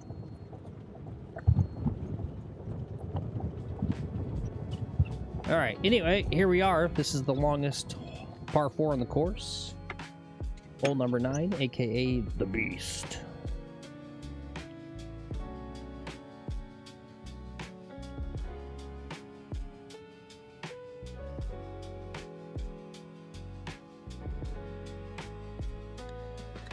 Yeah, you sure a lot of bogeys and doubles are made on that hole? Yeah.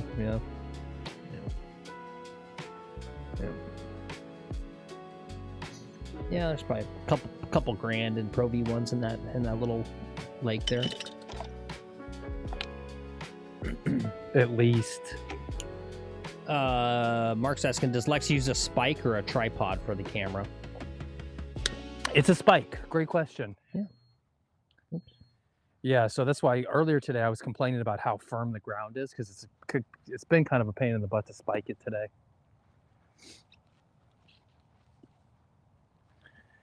I've messed with tripods, but the tripods in the wind we have here, it just doesn't work. I could be using it today, and the advantage of the tripod is I can bring it closer on the green. I can get it behind the hole. I can bring that on the green. The spike, I have to spike it in the edge where the green grass meets the fairway grass. So I spike it in the edge. So the green coverage isn't as good, but the overall it's easier for me with the spike. Garrett says, is it ever cloudy there? No, not really. Yeah.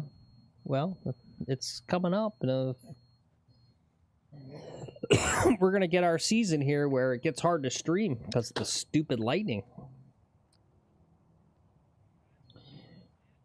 We had that period, what is it, like late summer last year, where like 2-week period where every day it was kind of like, I don't know, we may stream, we may play golf, we may not.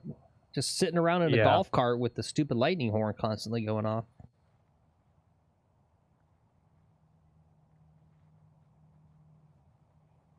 We still got a few months before that, Phil. Yeah.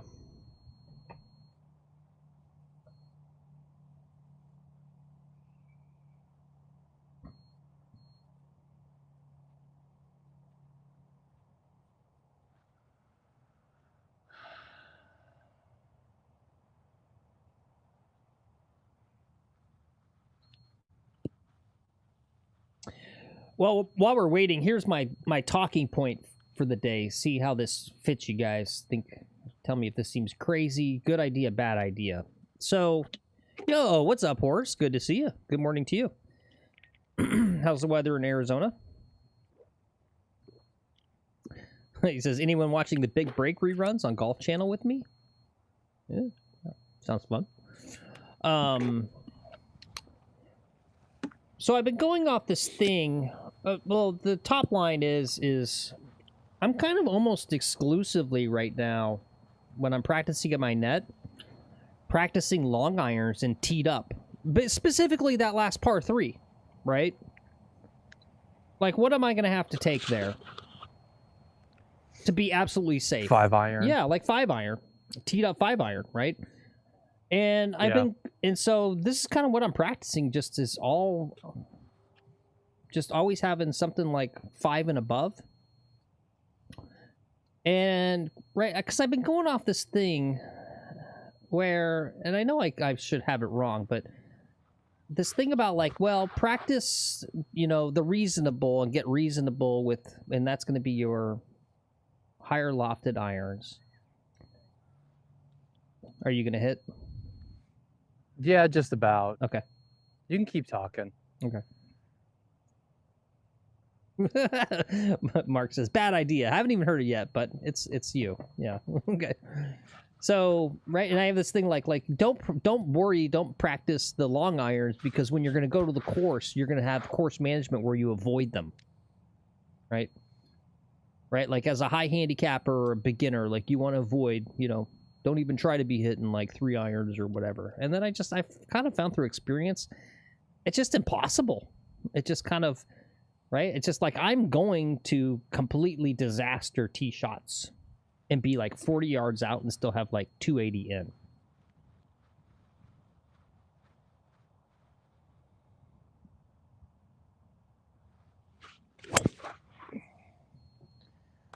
Damn, that's a good ball. Why don't you just work on the tee shots then and learn to drive it like that?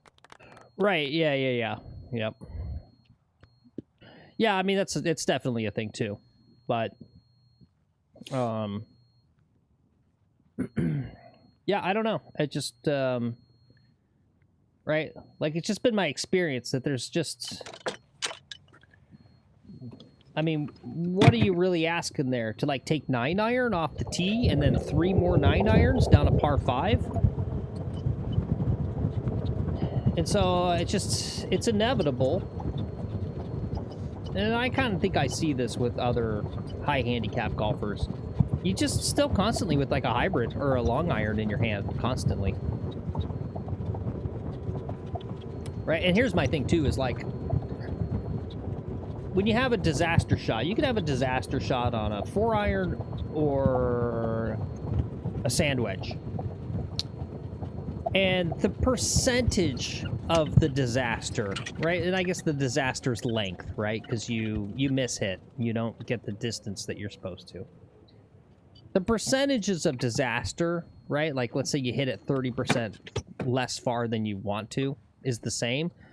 But the reality, the net number, right? Like my most disastrous sand shot is still way more manageable for getting around a golf course than any disaster, like a disaster shot with a 4-iron. For me, is just way worse to deal with.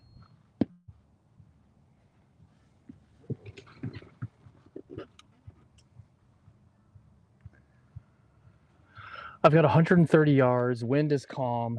We're going to take a 9-iron when we're ready.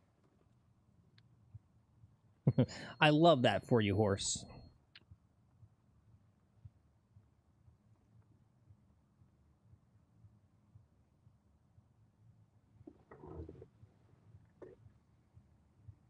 See, that's my point, right? Curtis says if you're a high handicapper, use a hybrid. Don't even use a 3-4. Well, I mean, one, right? I've got a 3 hybrid, but you know, I don't yet have the money to just go buy a set of clubs, so they're hand-me-down. So I'm getting what I get. So you know, it's either use a 4-iron or use nothing, right? Or this, and that's my point, right? Is the 3 hybrid, right? If you go look at the videos or last stream, right? I struggle to hit that. And again, I end up using that freaking hybrid constantly. And it's just like, that's all I should be practicing.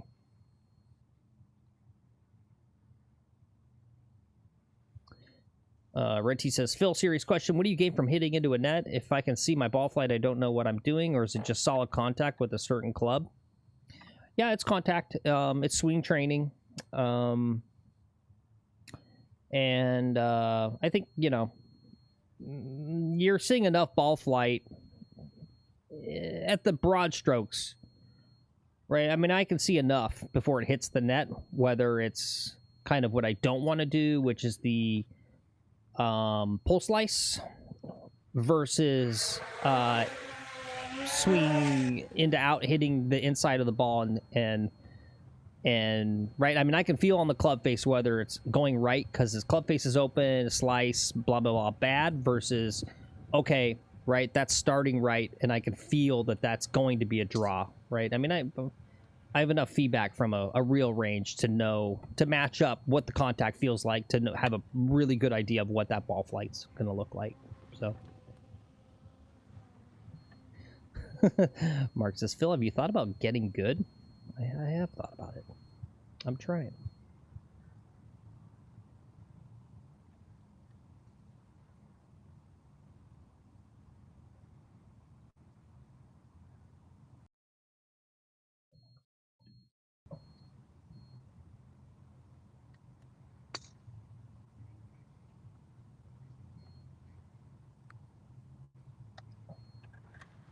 Okay.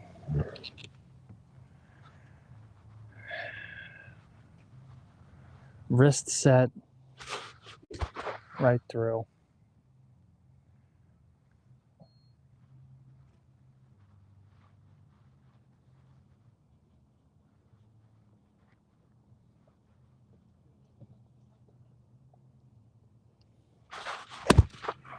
Damn it. I leaked it out right. And short. Okay. That was the old shit shot right there. Okay. Well, fine. No one ever complains about Lex does a good job of keeping the drone far. No one even has any realization it's out there. They can't see it. They don't hear it. Those drones, yeah. right? The hearing. Yeah. You got to get pretty close. Most of these, yeah, and most of these people are fairly deaf. But I'm pretty discreet with everything I do. Yeah.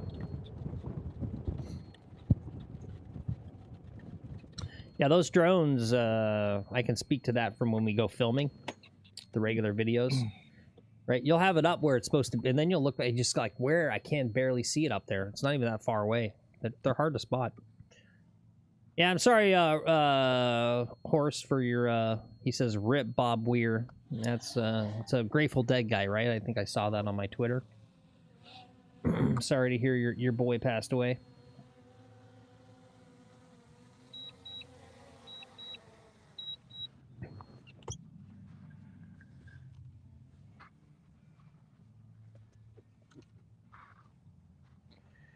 All the greats are getting old, Phil. Mm-hmm.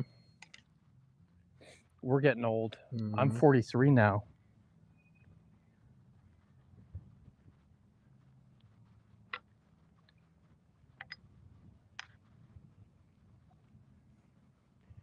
All right, I'm a little short-sighted, but it shouldn't be that big of a deal here. We can make this. We can make this.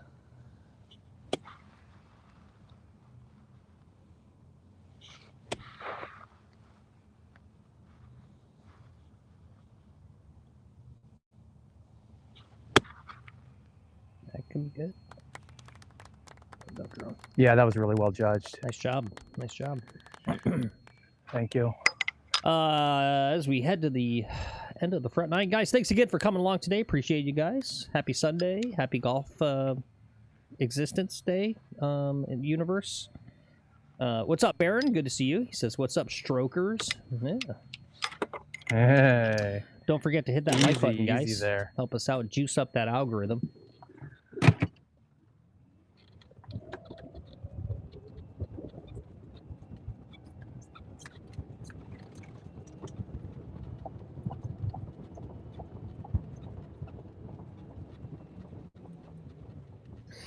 Yeah.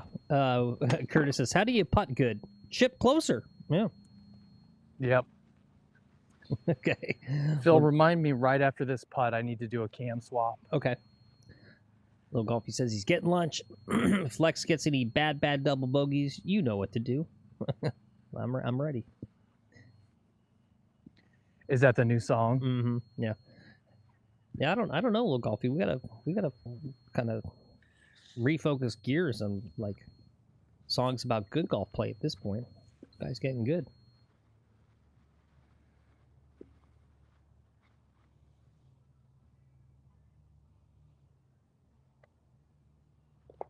Boom. Boom. Boom. Okay, another 4. Yeah. I need to go get some water.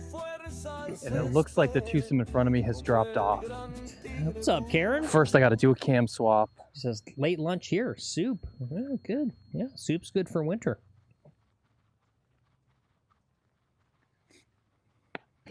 Everyone loves soup. If you ever meet someone that like goes, "I don't like soup," oh, that's a psychopath. I don't like soup, Phil. I don't like soup. Are you serious? You're not serious. I like chicken tortilla soup. That's probably the only soup I enjoy. What?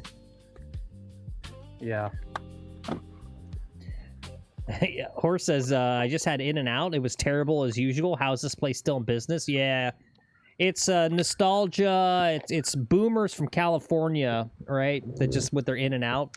Because it's actually not that great. I'm not gonna say it's horrible. But yeah, In-N-Out, it's one of those weird things, right? We've talked about this before, how mostly like people have wherever they're from, right? They're gonna swear by their thing. I, on the other hand, am objective because I'm not a Texas person, but I can say this: Whataburger is fantastic.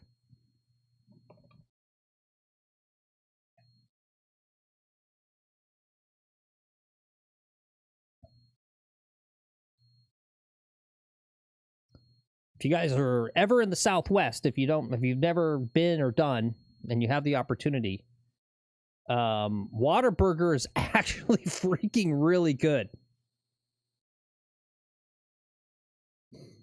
Oh, Mark, you got to change. This is a YouTube thing. It's nothing I can deal with, but you'll see somewhere, should be on all of your platforms, TV, phone, computer.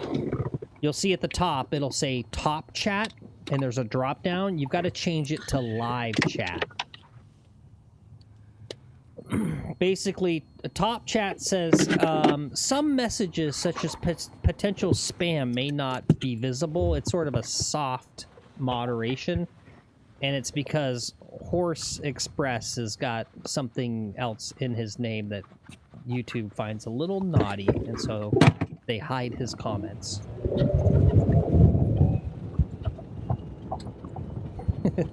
Michael says, I'm in SoCal. In-N-Out, it's good for the price and quality. Yeah. Baron says, Whataburger tastes like Sonic or old school Dairy Queen. Yeah. Hey, Joe. Yeah, there you go, Horse. I got a naughty name. They censored me. Yeah. I don't get it. It's just, you're just a courier service, right? Yeah, who doesn't like soup, right? Like all soups are good, right? What about Thai chili soup, Lex? Chili's not soup. No, like coconut, like Thai soup. You know, it's like coconut based, a little chili. Oh yeah, I like Thai soup. Right? Yeah, I like Thai soup. But like chicken noodle, minestrone, all those like European soups are just garbage. Yeah. Okay. Good job. All right, 1 over, rolling into the back 9. There you go. Chicken enchilada I soup. feel like yeah. we can get that stroke back. Right. See, that even like there's certain things I'm not a big corn or potato guy, right? But corn chowder, right? Now you're talking. Now I'm especially like Mexican style-ish or whatever, right? Like the spicy like Mexico corn, Latino corn chowder. I don't know. Like that shit's good. Now who sounds racist? Yeah. Let me check my Speedify real fast. Yeah, it's a little fuzzy. Ever been to a Capriati's sub sandwich shop? Never heard of it. Those are tasty. Capriati's. Is that regional? There we go.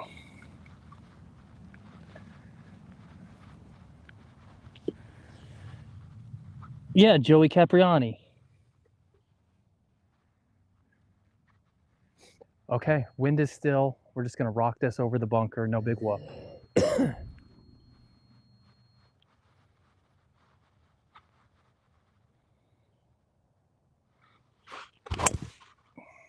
Boom. He sent it. Big ball. Big one. Big ball. Hopefully it doesn't get into trouble. I think it's going to be okay. Yeah, rotation looked really good on that. See, yeah. Exactly, Cam, right? He says his wife makes a cheesy potato soup that's the bomb. Again, I kind of don't like potatoes. But yeah, cheesy potato soup. Like, you know what they do with the ducks for the foie gras where they force feed them with the funnel? Just do that to me. Just get me a big fucking funnel, right? Or like the frat kids with their little beer funnel thing they do and they, you know, hurt themselves with the alcohol. Like, that's me at the frat party, but yeah, with soup. Here's a question, Horse, and anyone else in Arizona, if you're old enough, help remember me correctly. Do you remember a restaurant called Blue Burrito that was sort of a Chipotle precursor? I've got a good story. I've got a good story in my back pocket.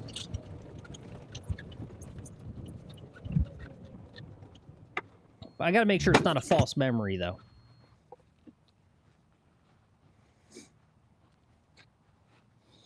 Oh, yeah, you get this one good. Yeah, I've got 120 left. We're going to hit a pitching wedge. I'm going to load the drone, do all the things.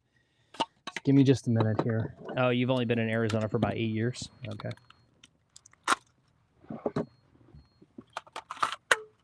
Do you guys want to hear the one time my older brother almost got David Spade to pull a gun on us story? Oh, yes. You want to hear that?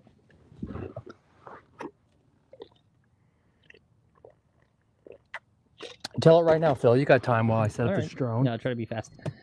So, David Spade, you guys know David Spade, SNL, all that other stuff, comedian. He's an Arizona native, fellow Scottsdale brat.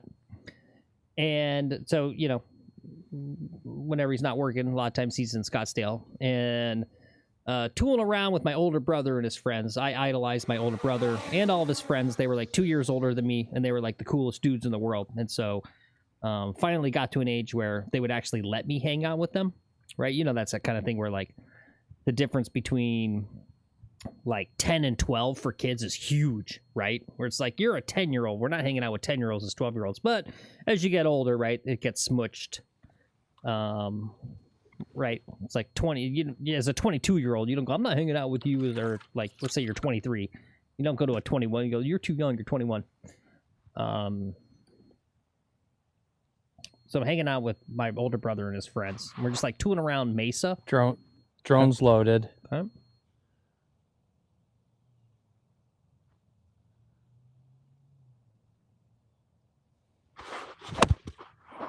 Shit.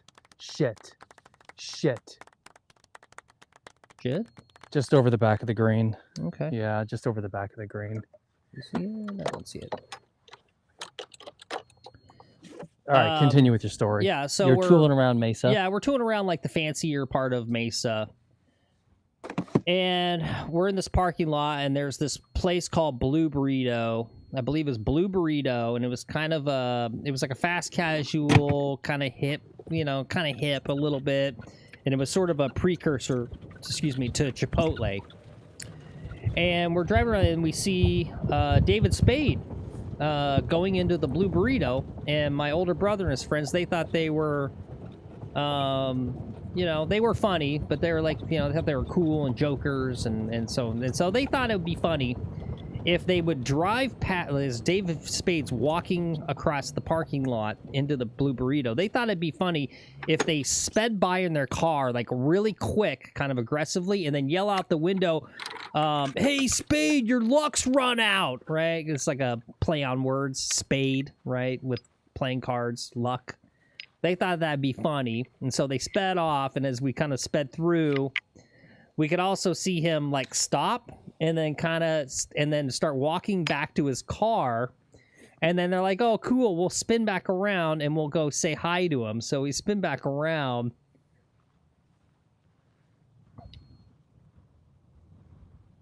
You can keep telling your story. Okay.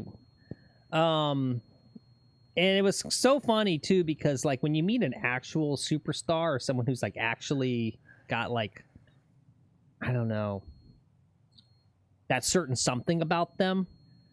I can't even tell you exactly what he said, but he was basically like, yeah, really, really funny, guys. He's like, yeah, I was walking back to my car to get my handgun.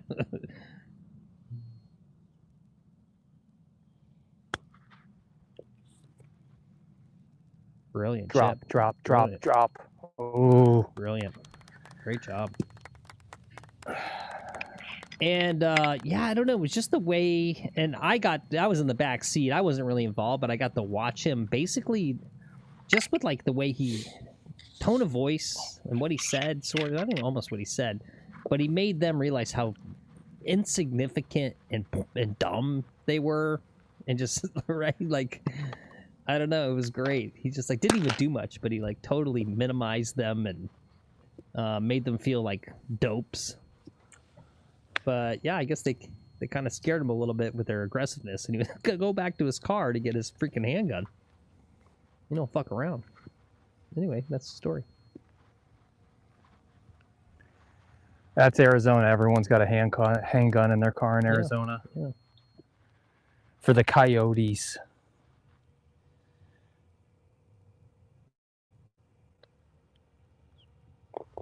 Nice job. Yes. Nice par.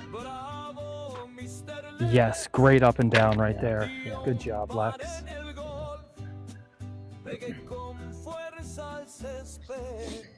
Yeah, I don't know. The story is the point of it is like the thing about when you meet someone who's like actually, I don't know,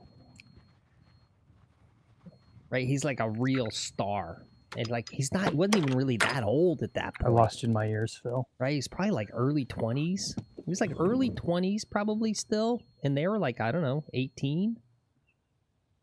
But he felt like an actual real grown-up, real person. It made us feel like we were children.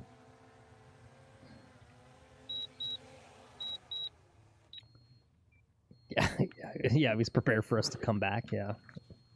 How are the Culver's burgers, Baron? Have I had Culver's? I think I've had Culver's once. I think their thing is they're just like greasy as hell, so people love them, right?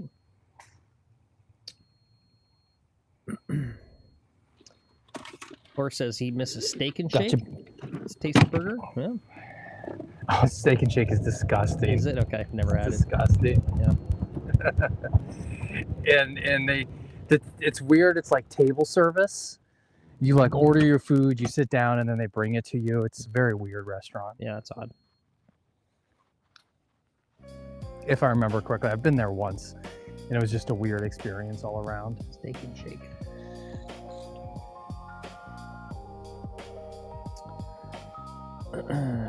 Jonathan, you like Culver's?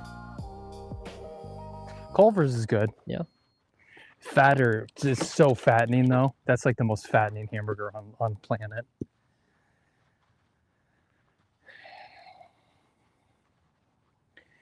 All right, that was a great up and down on the last hole, Phil. Really happy about that. Yeah, that was really good. Okay. Horse says, what? No way. It's delicious. That's savage. Yeah, you just lost a viewer, Lex. That's okay. All right, here we go.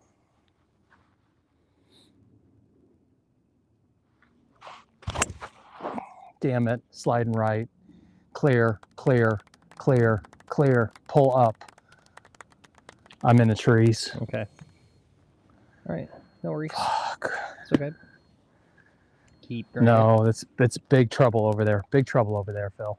Some guy you've never heard of is leading Live right now. Yeah, the Live promotions event. I see that Anthony Kim's still doing good today. Looks like he's got a good chance to legitimately earn his way back on the wild card spot. Oh yeah, the drug mule. There you go. The drug mule, Anthony Kim. He's in second right now. Yeah, good. Good for him. Yeah, I'm glad for him. He can do well and then do one of his weird ass Twitter posts he does, where he like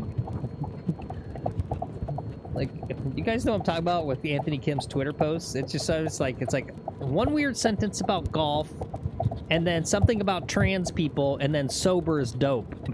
It's just like it's like, okay, buddy.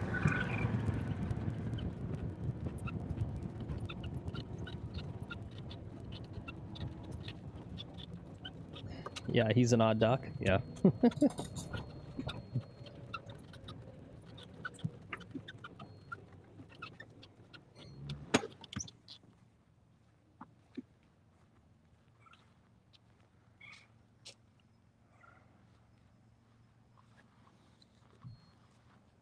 All right. Actually, the scary part here is if he can find the ball.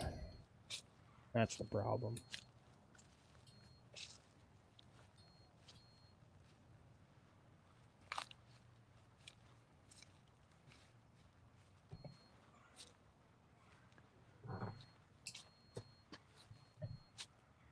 I mean, I heard it hit some branches. Yeah.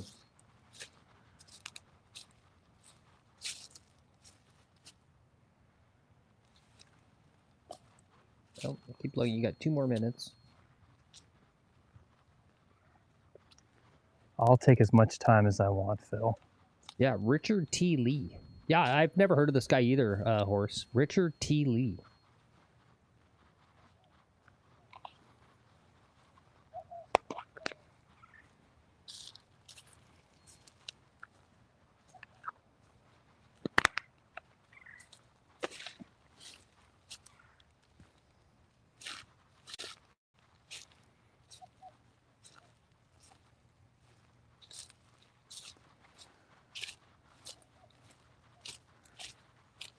Got it.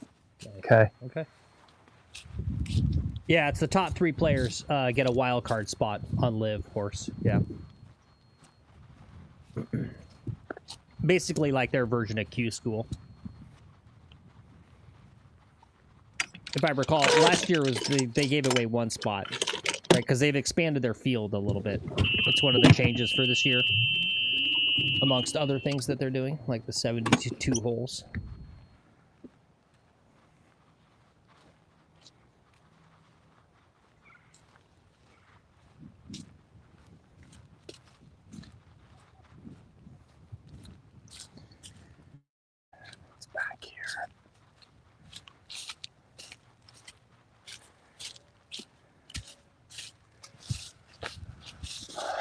All right, we're just going to try to punch it out into the fairway, play for my 3rd. I think I need to add 1 more to that. No big deal.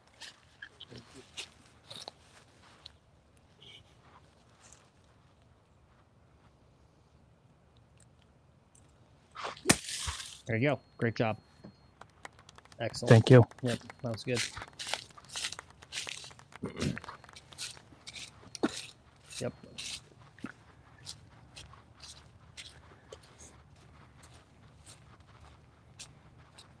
I short-sighted myself. I wasn't thinking about where the pin was and where I wanted to leave the ball, and I short-sighted myself. You're in front of that sand trap. Yeah. Yeah. Well, it's good. It's good analysis.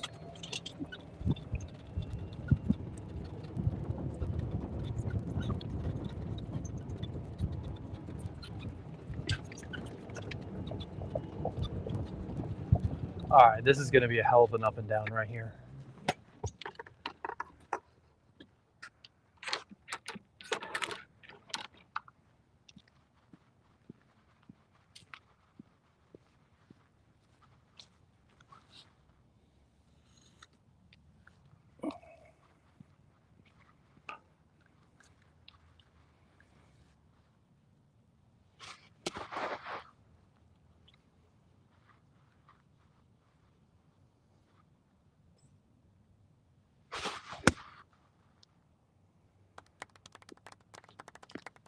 No? I left it short into the bunker. Oh, whoops. Oops. All right, well, it's my moment to tell you to stop. Hey, what's that sound? It's a great bunker shot going round. What's up, Paul? You finally made it, yeah. With more than 2 or 3 holes, yeah. Welcome in. Happy Sunday to you, Paul. Walk up. Oh, it's 1:03 p.m. Not allowed to do walk up before noon. Otherwise, you're a walkaholic. Maybe we'll do a little walk up after this hole. We could all use a moment to walk up.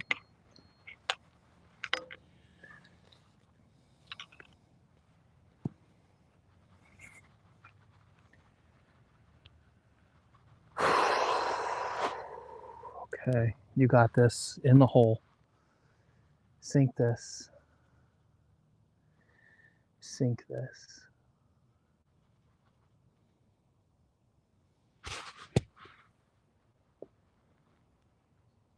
It's out. It's not bad, but it's not in the hole. Okay. I still have a very challenging putt ahead of me for a 5. Okay. Still good. Yeah, it's noon 03 in San Antonio, Paul. You guess you can start drinking now? Yep, absolutely. Well, it's Sunday, right? You guys got your football, right? I see you guys talking about what? What are you talking about? Talking about some sale you shot, some guy that doesn't want to buy, some guy that threw an interception.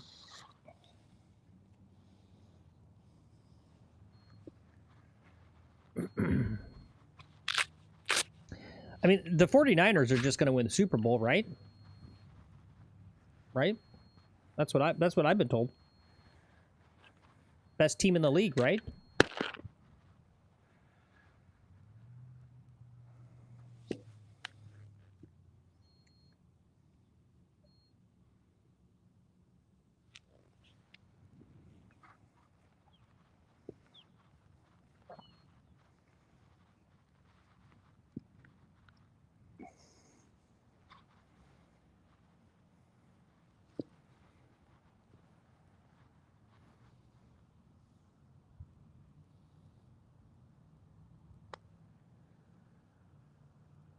Oh, that was such a good putt. Okay. All right. Well, for my boss, low coffee.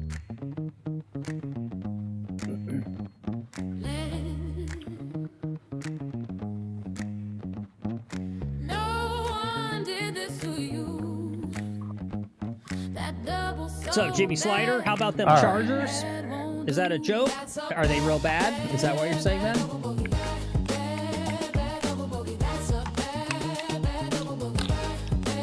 Yeah, sorry, Jimmy. We don't follow football. Let me go see.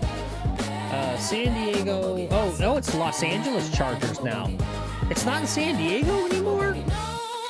That hurts my heart. When did that happen? That hurts my heart. Yeah.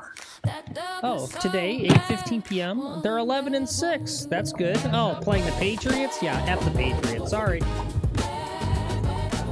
I don't like cheaters. F the Astros and F the Patriots.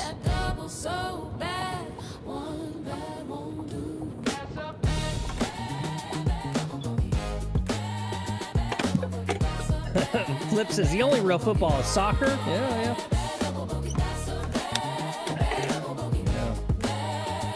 freaking football franchises are in LA now. Well, I think the Rams moved to Las Vegas. Oh, okay. Really? I think so. They should pass a law. It should be allowed. No, you shouldn't be allowed to move your team. You should either have to just like start a new team, right, or do something. You shouldn't be allowed to move teams. Yeah. Oh, okay, the Rams are still in LA. They got 2 franchises. Oh, so Raiders are in Vegas. Okay. Yeah.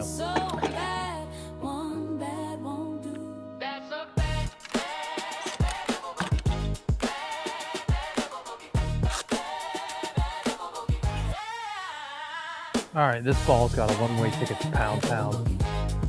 I don't want to talk football. I'm trying to help you guys. I know it's what you want to talk about. I'm doing my best, Cam. I'm sorry. He says we should be allowed to talk football. I agree.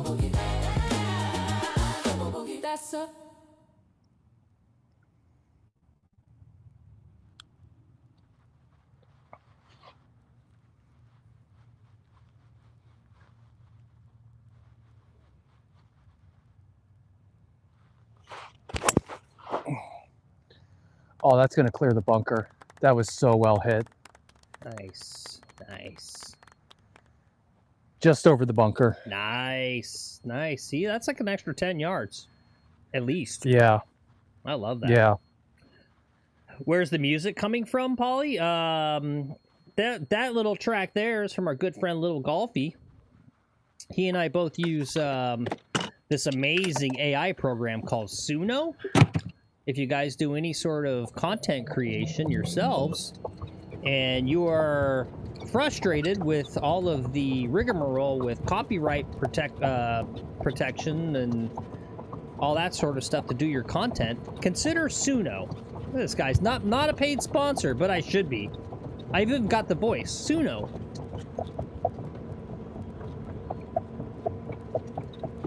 Simple and easy to use with an intuitive user interface. Start crafting your own custom music tracks today. Use discount code somebody in checkout to get 10% off your first month's subscription for Suno. Oh, you're an expert on Suno, Paulie? Nice. You've done many videos about their technology and their lawsuits with the record labels? Okay, yeah. I know AI is going to send us all out of our job. I know it's the end of the world. I don't know what to do. I freaking love it.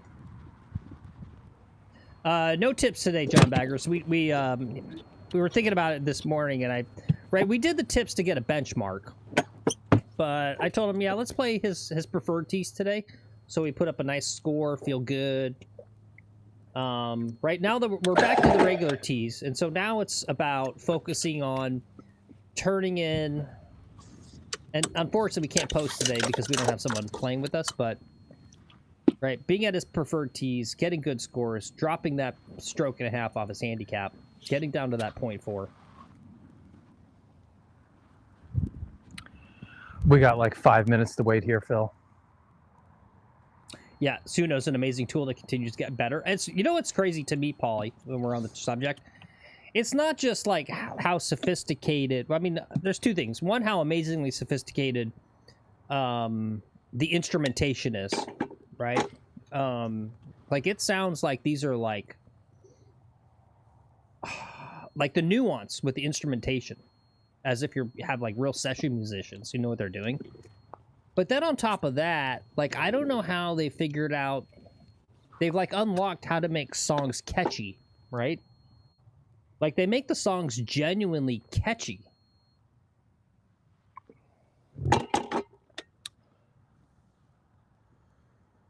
You try Suno too, Rod, for some stuff? Yeah, it's pretty darn good.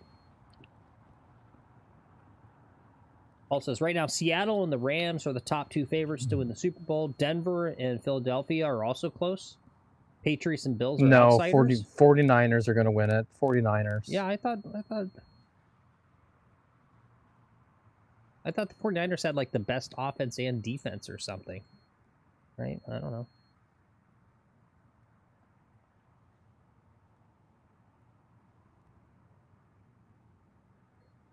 I mean, they're 12-5, right? That's good, right? The Red Sox will win the Super Bowl. Yeah, I believe that, Mark.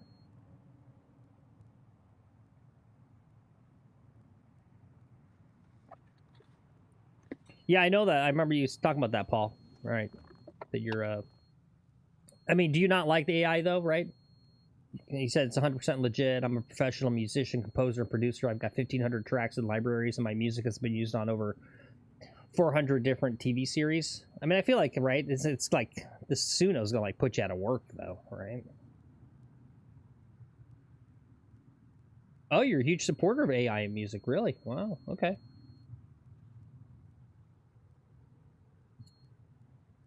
Jimmy says, you guys ever volunteer for tournaments? He's on the wait list for farmers. Yeah, well, if you don't get your chance this year, I don't know if you saw that news, Jimmy. We talked about it yesterday. This is the last year for the Farmers Insurance Open. They are not going to continue being the title sponsor. And I don't think you're going to see a tournament or a sponsor to replace it. We talked about this yesterday, but the new PGA CEO, this guy, Brian Rolap, who is like number 2 in charge of NFL, pretty positive this is his game plan, is to model the tour schedule after the NFL. It's been already leaked, right? A tour player leaked it basically a couple months ago, that their goal is to go to 20 tournaments a year, 20 tournaments for the season, right? And so as the title sponsors drop off, I think that what they're going to want to do is just not really work. They'll say like, oh, we're going to try to find a new sponsor, but they're not really going to try. And then they go, oh, unfortunately, we just can't do that one anymore. I guess unfortunately we'll have to stop. We're so sad, but that's what they want.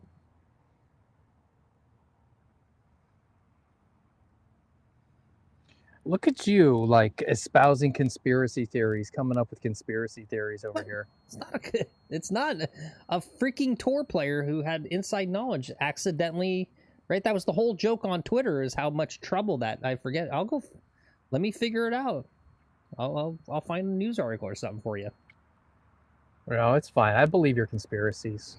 What's up, golf guy? It's cold, cloudy, and crappy weather in Tampa today. Oh, well, you gotta have them some days. First Charlie hole on nicotine gum, and now this. Look, these are all real things, right?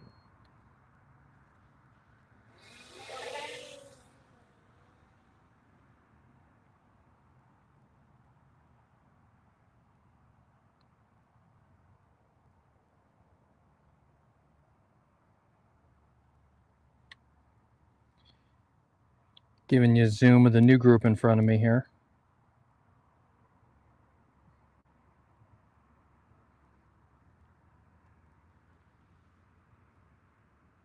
Ooh. All right, we're hitting a 5-iron, 206 yards. I'm going to go beast mode on this 5-iron and get it really freaking close to the pin.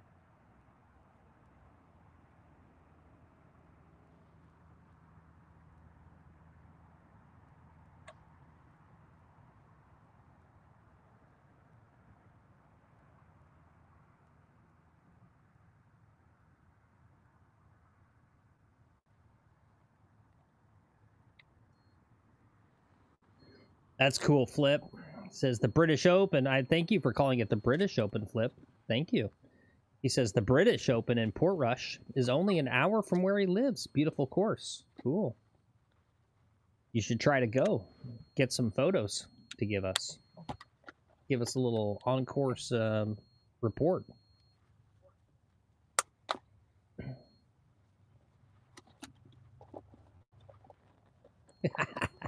Look, Flip said it. Mark, not me. He's your compatriot. He's the one that said British Open. At least Flip is dealing with reality, and he accepts that you guys are a second-tier international power.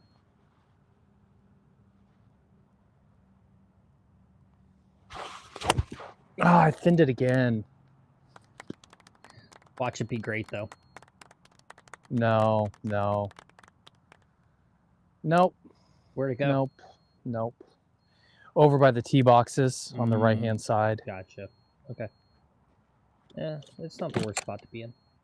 No, it's not, but I really wanted to get on the green in 2. Yeah.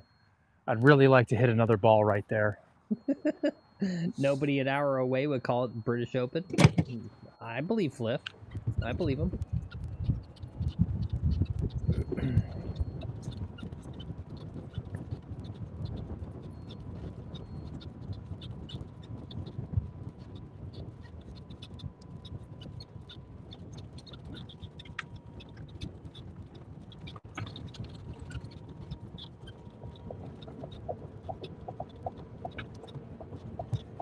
All right, you can still birdie. You can still eagle.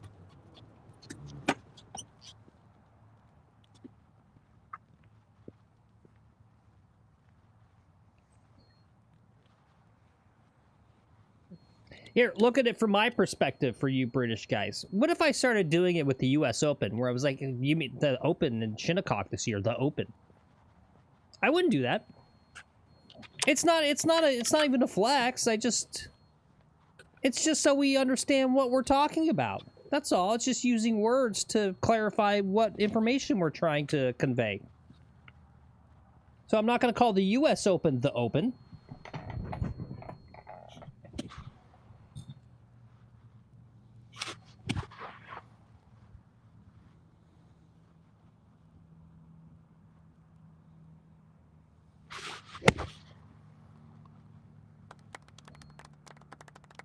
Come on, ball. Looks pretty good. Be brilliant. Yes. Great job. Really not bad from there. I know some of those lies there in those kind of areas that aren't super well maintained or whatever. That can be a little tricky there. That was good. Yeah, it had been driven on a lot, so it was a little trampled. Yep.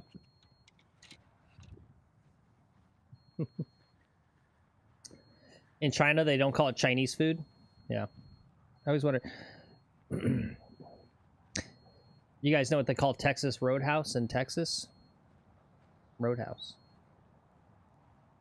It's called Roadhouse. Yeah. What do they call Chili's? I don't know. I didn't go to Burger King.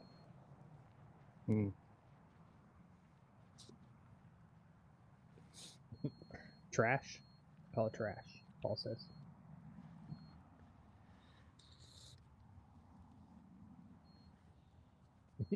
Texas Roadhouse is from Indiana. Yeah. Yeah. That's what I always think about. Like, do they have Texas Roadhouse in Texas? Right. That's sort of like Outback. The other Outback chains in Australia. It just seems very redundant, right?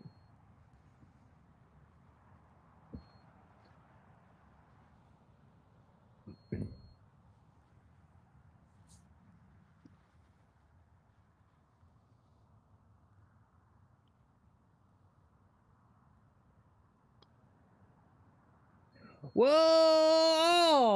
Damn. Dang. Stop ball. That looked like a great putt, too. Yeah. All right, take your time. Okay.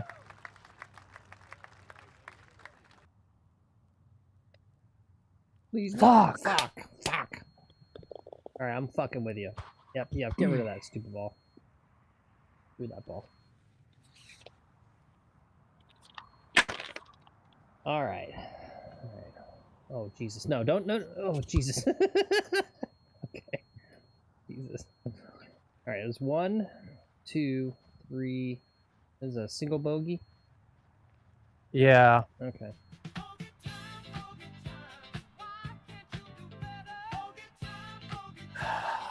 Fuck. Off like a stupendous drive, right? Like the drive was phenomenal. Yeah. You know, it was just that really shitty, and the chip was good, the putt was good, even the next putt was good. It was just that one shot was just piss poor. Ah, okay. Yep, here we go. I'll give you a little palate cleanser, Lex. Think about something else. All right, some walk up. No, oh yeah, I got to do walk up. It's Harris English, and I got a totally reliable news source called My Golf Spy. I know, Lex, you love My Golf Spy. They're on the take. Yep. Yep. I mean, my conspiracy theory is that Charlie Hull is doing nicotine gum so she doesn't smoke. Lex's conspiracy theory is that my golf spy literally takes payola for their testing stuff. Okay? All right. So here it is. Why the PGA Tour's potential schedule changes could backfire. Yeah. It was a leak from Harris English. And we don't have a ton of information. Harris English might have leaked some before playing the final tournament of the year, the RSM Classic in Sea Island. Even more interesting, English mentioned Rolap. This is this football guy I mentioned, the new CEO, is pushing for additional changes and possibly holding only 20 to 22, you guys see that? 20 to 22 events a year starting in 2027. Now, if you were going to do that, ideally, you would not want to, at the end of 2026, announce the cancellation of, what, like 10 tournaments in one go. That would send shockwaves. People would flip out. Now, when it comes to things like whatever that was, the Century or whatever the thing in Kapalua that got canceled, right? As these things die naturally, you're just going to take advantage of that, right? They're not going to get it done in 2027. It's too soon. They know this. But yeah, every time your local tournament loses its title sponsor, my bet is the tour is going to go, oh, we'll look for someone. But they're not really going to look for someone. They're going to take that opportunity to just never do that tournament again.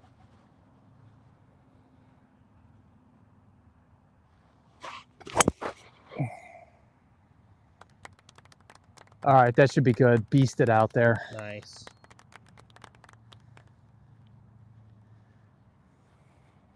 Let's take a look at hole number 13. Supposedly the hardest hole of the golf course. But not when you're driving it like this guy. He's going to carve this son of a bitch up.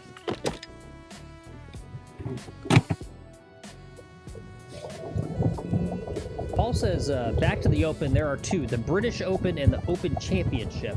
Can't call them both the Open, but it makes more sense to call the Open Championship the Open. Yeah, which one's the Open Championship? What about Open Championship? What's that?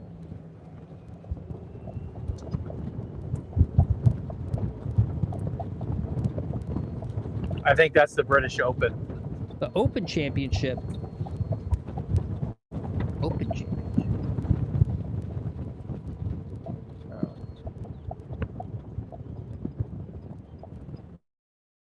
Whoa, nice. Paul says, last night he learned he won an elite driver and an Odyssey putter from Golf Roots and Backswing. Cool. Sweet. Right, that's what I'm going on about, Michael. The new CEO of PGA is from the NFL. Yeah, he was the number 2 guy at the NFL, and he's going to cut down a lot on the number of tournaments. Yeah, it's been leaked. I mean, Harris English is saying that because he was in the meetings where they've talked about this. They weren't supposed to mention it.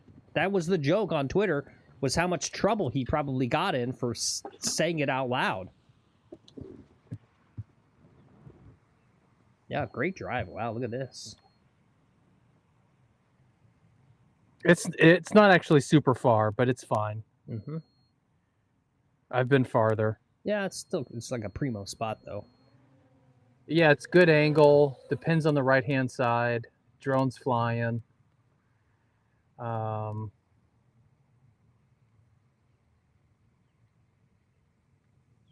going to have a 7-iron, 156 yards.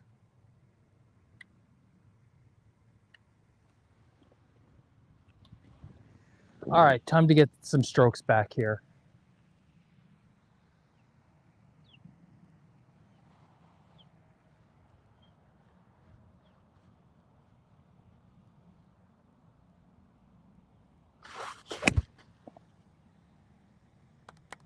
That'll do it. Let's do it. Let's do it.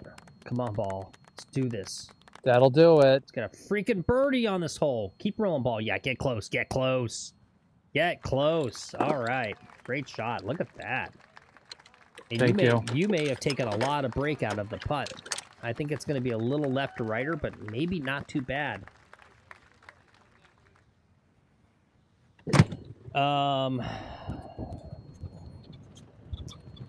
With less tournaments, Baron's asking, what's up, Baron, if I didn't shout you out? He says, would less tournaments mean less opportunities for the lower ranked pros to make money? Exactly. That's Yep. why so many people are unhappy. That's why people are unhappy about a lot of these changes, Baron. It's, right? They have reduced a lot of the Monday qualifiers and all that sort of stuff. They've closed down a lot of those pathways. Man, there is like 3 open holes behind me right now.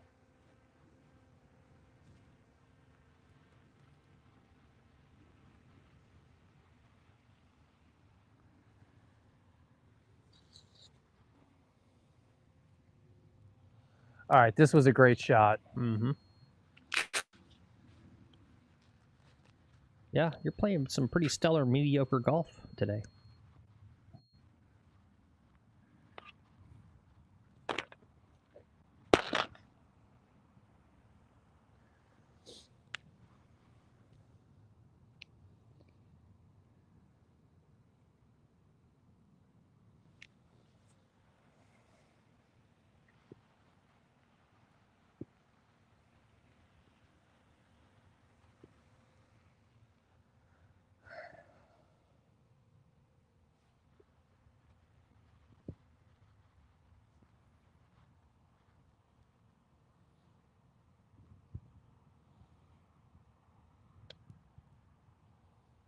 Oh, it didn't move at all. Mm. It was a good putt. Yep. Just like a wedge, got soul and I'm grinding. Greens and regulation are what I'm divining. Addicted to the green, so aligns what I'm finding. Got that dog in me and I'm fighting. If you're down with that, put some hair. 20 tournaments would be crazy. Yeah, I guess the pros would still have a few they don't go to. Well, that's this thing, right? This is how they're selling it, I think, to their media partners mostly, is that, you know, and to be perfectly fair, right? Like, I'm not happy that it's a football guy that took over. If you guys have been around, you know I've harped on this before, that I have this theory, this thing called like the football paradox or football syndrome. And it's when these other major sport franchises are they're like dissatisfied with their place and their current revenue and profitability, and they want to try to take it to the next level. And the answer they tend to come up with is, well, look at the NFL. It's the NFL, at least nationally, maybe not internationally, is far and above, right? It's the difference between billions and millions type thing.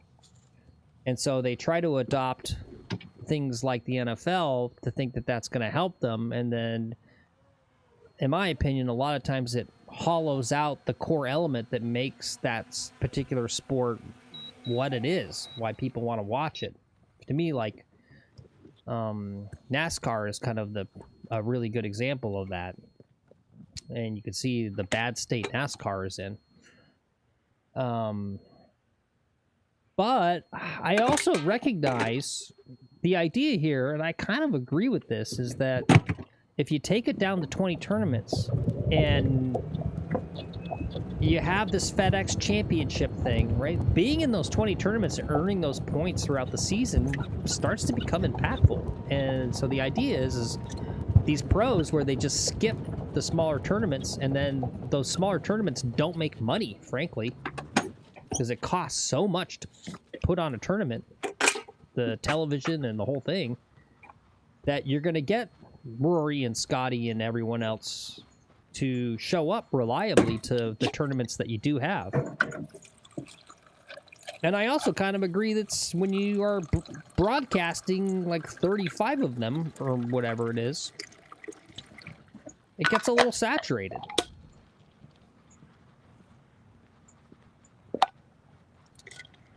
Did they say whether the majors are included in the 20? I don't know, actually, about that. I'm gonna guess probably. Probably. I don't think there's any knowledge of that though. That's interesting. According to Data Golf, Fleetwood went to like 14 PGA events. The NFL's talking about adding an 18th game. You say hell no to that? Okay. That's a fair point, too, Mark. The Corn Ferry will get TV time for weeks off and increase money there? Question mark? Yeah, potentially. And I've always said that. I wish that they would invest in Corn Ferry. I think it's on the media end. I think they need to do more to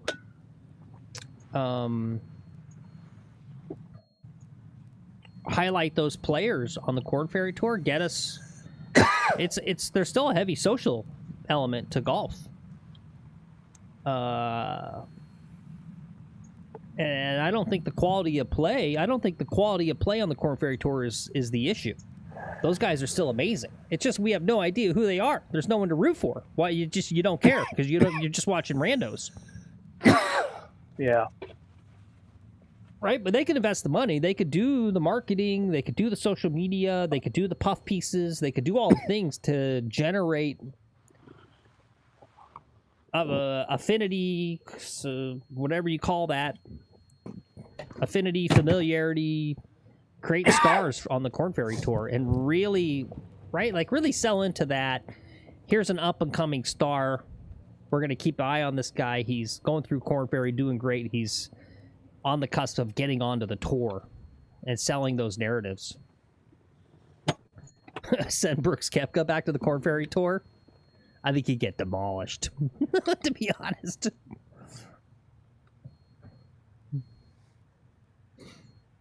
Yeah, see, that's fair, Paul. Econ 101, to increase the value of something, make less of it. Yeah, I mean, I hate to say it, because again, I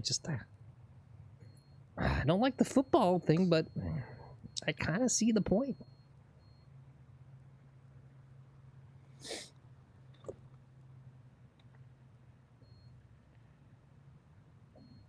I'll say this. I think it doesn't even matter. It's a moot subject.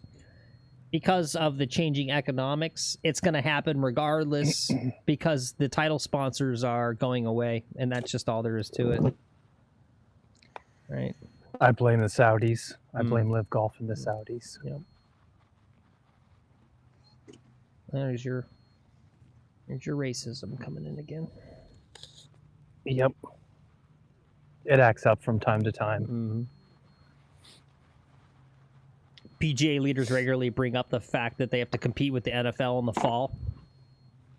Paul says, I say who cares? Quality content drives viewers. Quit bitching about the NFL and Live for that matter. Focus on quality. Yeah, that's a fair point too. Too many damn commercials. Too many damn commercials. Well, yeah, let's not even get started on that one. Try to watch a PGA Tour broadcast, and it's just the same thing with football, right? That's the reason I don't watch football. It's too many damn commercials. Yeah. No, they do your head. It's absurd. You're watching commercials with a side of golf. Yeah.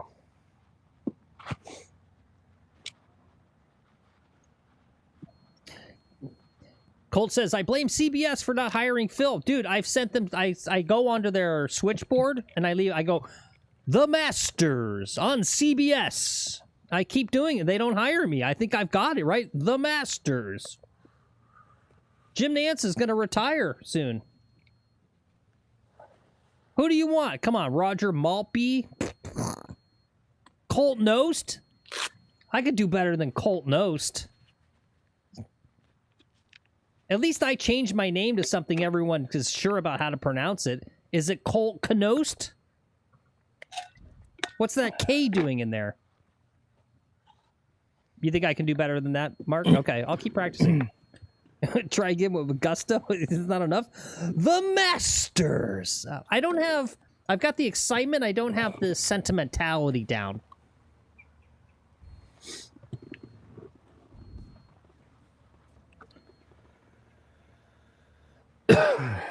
There you go, Horse Smiley Kaufman. I think that is his real name. Who the hell names their kid Smiley? That's like John Wayne Gacy shit. That's creepy. We're going to name our kid Smiley.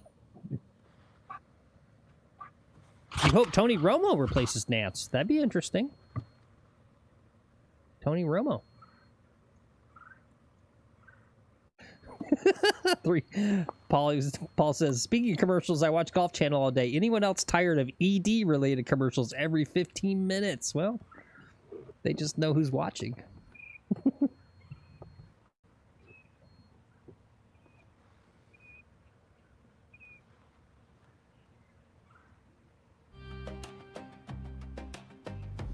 Well, and you can take Cialis and Viagra for other reasons. You can take it for your golf game too.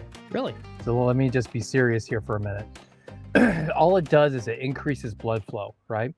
And they increase blood flow in your peen region a little more than other places, but it's just a blood flow increaser, right? So, and that's good for your muscles. So you can like, I think there's guys who take it just for like weightlifting and stuff. Interesting. I can see that. So, you could make a strong case, to be on that. Not, it sounds like I'm justifying my ED usage here. But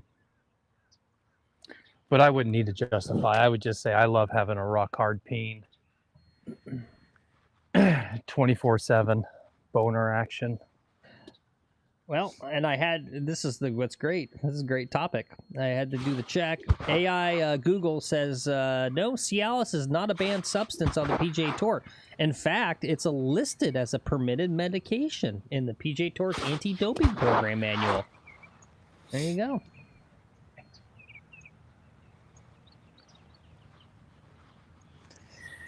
$170. I'm going to take a 6-iron. This is enough club. I'm going to try to fade it right in there. Is the drone good? Yep.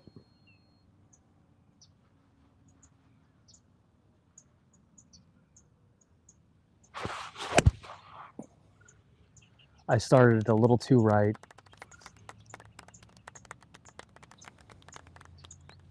Damn it. Yeah. I think I see it over there. Wrist might be getting a little cuppy again. I'm not sure. It's hard to see exactly on the swing, but no, it was cuppy on that one. I didn't want to do the wrist thing on that shot. I see. I wanted to fade it. Gotcha. So I did not do the wrist thing, Gotcha. so that the ball would fade. Gotcha.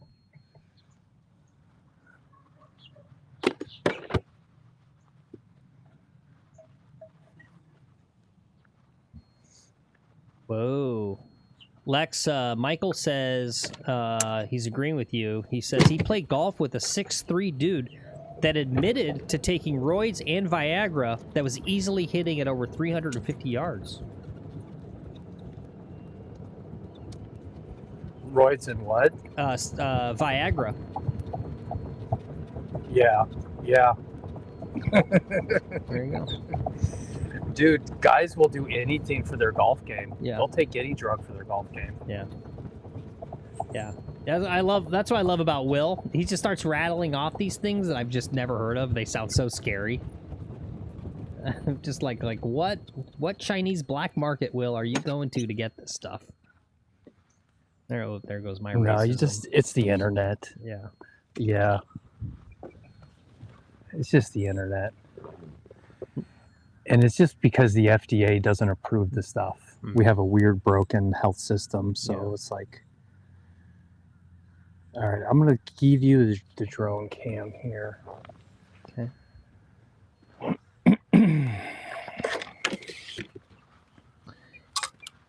Jimmy says this conversation's making his peen soft. Well, that's probably good, Jimmy. If I'm making your peen hard, that's kind of a problem. Remember when VJ got caught using deer antler spray? Yeah, I love my boy VJ, but he's got a little bit of a history. You guys know about VJ? You can go check out his Wikipedia. He got kicked off the tour right as he started his career for cheating.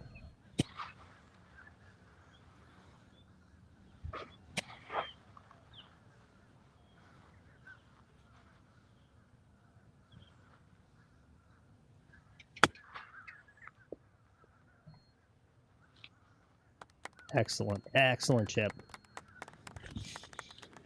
Thank you. I almost ate your... I love it when you put the ball right by my head. I almost ate your ball.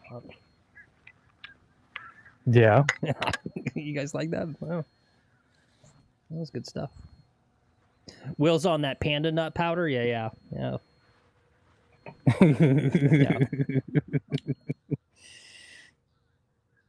I can't wait. Well, when is Will coming on again? Next week, Tuesday, I think you said? Tuesday? Nice. Tuesday? Yeah, Love it. Tuesday. All right. We got to get Chase back on the channel too. Yeah, I should reach out to Chase and see when Absolutely. he's available. Mm-hmm. Yeah. Yeah, he could use some flat wrist work too. Get that guy flatten his wrist out a bit, he'll start crushing it.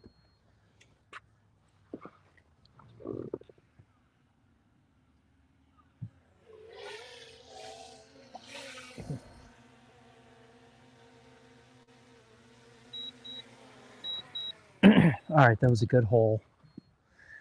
We managed to par. I wouldn't say I've had a blow up so far. You know, we had that bogey on 6, which is really disappointing, but and there's a double bogey on 12. Yeah. So I guess that one kind of qualifies as that double bogey on 12. You know, going into the woods there and how short it came up. It was a great out, but I just didn't think about the line too much.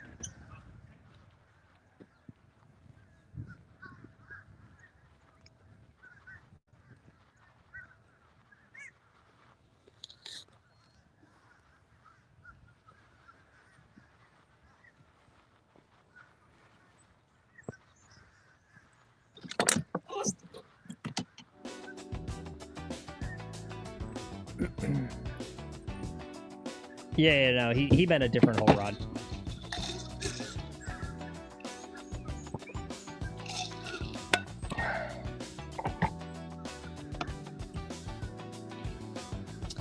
Getting the bogey on the par 5 is extra. I was going in thinking I had birdie, especially after that tee shot. Yeah.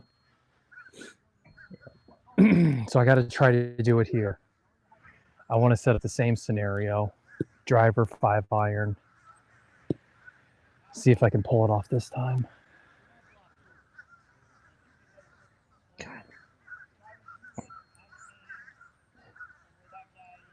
The birds at your course, they love to like, hey, we got this beautiful course. Now let's make it creepy. Yeah.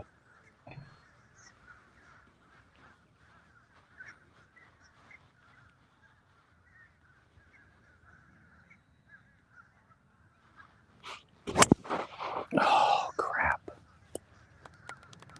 Right, center of the fairway. Center of the fairway, rolling out. It'll be 270. Okay. All right, well.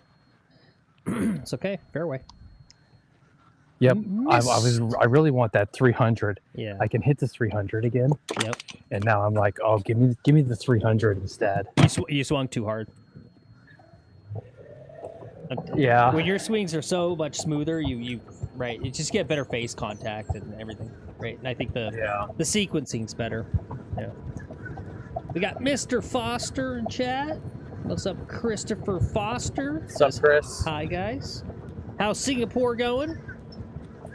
Don't forget, don't commit any crimes. Dude, if you really are in Singapore, go to a 7-Eleven at some point and get some like the fried food at 7-Eleven on a stick. It is to die for. The 7-Elevens there do such... Oh, this is way out here. This rolled out far enough. Jeez Louise.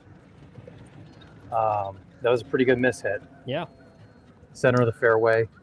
Nice little fade. And it went 265. Okay. All right, that was a good miss hit. We need Lex to go on a top tracer to prove he has 300 in the bag. You know, he hits them, right? It's the GPS in the cart. It's actually cool. I love the GPS in his cart because it'll tell you your drive distance based on the tee box you hit off of. So it'll tell him. He's done it. 7-Elevens are better in Thailand, Mark says. Cool. Yeah. Nice. Okay. All right, 215. This is going to be the 4-iron this time, but we got some time to wait. What you got? Jimmy, I love the Kirkland balls. He picked up a 24 pack just to try. They're great. The new gen are fantastic. They fixed whatever the production issue they had before. I think at this point you don't even have to check the box, right? As they transition from, I think they're like, it's like a 2.0 to a 2.5 gen. You kind of had to look at the box for a bit and make sure you got the newer ones. I would imagine they must have cleaned out the inventory, so you can just go in and pick them up. But they're great balls for the price. Yep, great balls. Oh, Mark, did I see your club sandwich pick? I didn't see club sandwich pick. Where'd you put it?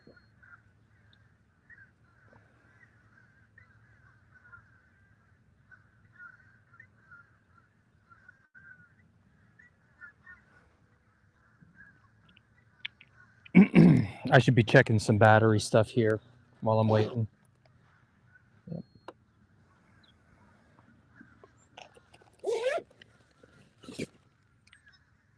All right, good on the Starlink battery. Why don't I go ahead and do my last cam swap?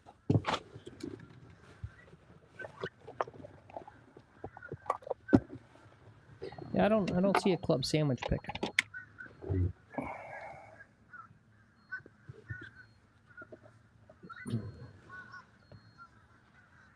You still think 7-Eleven's better in Singapore, but Thailand is elite too?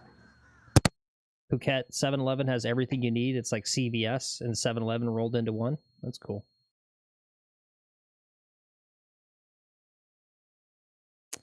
I like that.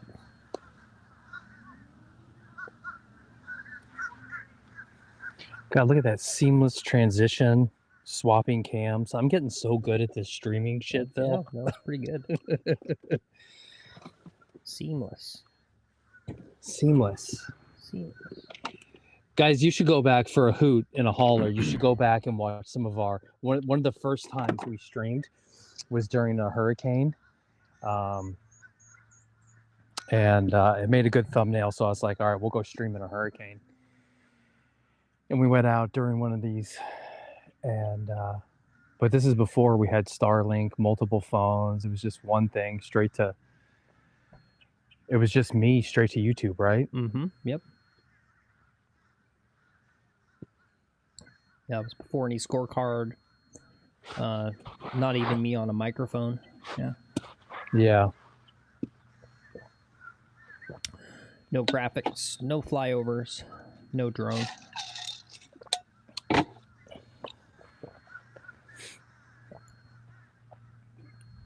We've made a lot of improvements over the year, Phil. Yeah. We should pat ourselves on the back Yeah. for that. Oh man, this is backed up.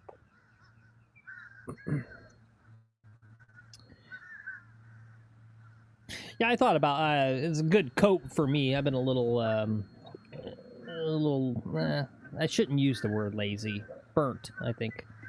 I was kind of looking back at stuff and I was just like, holy crap, the amount of shit I've done over a year. Yeah.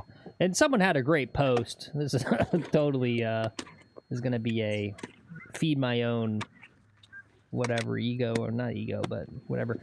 Someone had a great post about the YouTube thing. And it's absurd because like you have to be your own producer, your own script writer, your own editor, your own graphic designer, your own audio guy.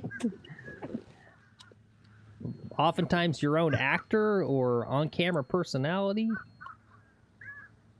It's like absurd. And I think I'm missing a few. What else am I missing? Director, I called you a director earlier The director, today. yep. To that random guy on the golf course. And on top of everything, if you're doing golf YouTube, you gotta be a great golfer too. On top of it, it's just like, geez, what else do you want? Yeah, I think this is the right club. Portuguese. God damn it! I should have eaten. Portuguese sausage is the best. Jimmy Slider says he's going to Hawaii next month, not just for the golf, but also the 7-Eleven musabi. I don't know what musabi is, and Portuguese sausage plate. I know the Portuguese sausage. That shit's freaking good. Mm-hmm.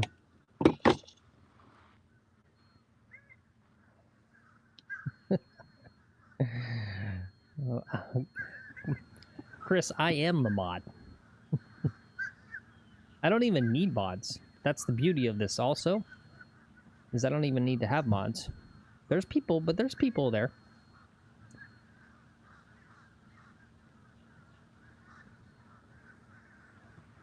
Are there two chats of this stream, YouTube and Discord? No. You know what it might be, Paul? And just reminder for everyone, YouTube defaults to top chat. You'll see on whatever device at the top of the chat, you'll see it'll say top chat, and there should be a little drop down, and you probably need to change it to live chat if you feel like you're missing some chats. Yeah.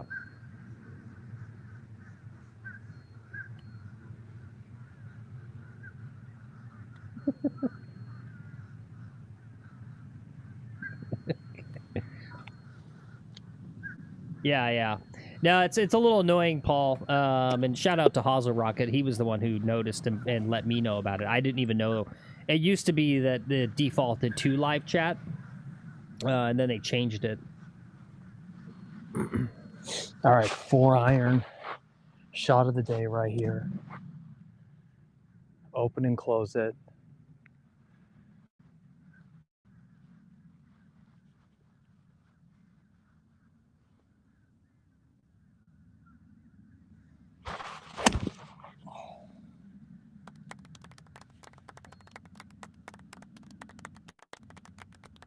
I think I might be up there. All right, I think I'm on the green, Phil. It may be brilliant. I see side. a I white guess you dot. got the drone. Can you could can you go close on the drone to the pin? I think, if I'm not crazy, it's maybe just color, or is that it right there? No, In that sand. it's not by the pin. Oh, No, damn. it's not by the pin. I thought it was that. I was like, I think I holy hung cow. up. I think I hung up in the rough right by the bunker. This is Okay. where I think I am.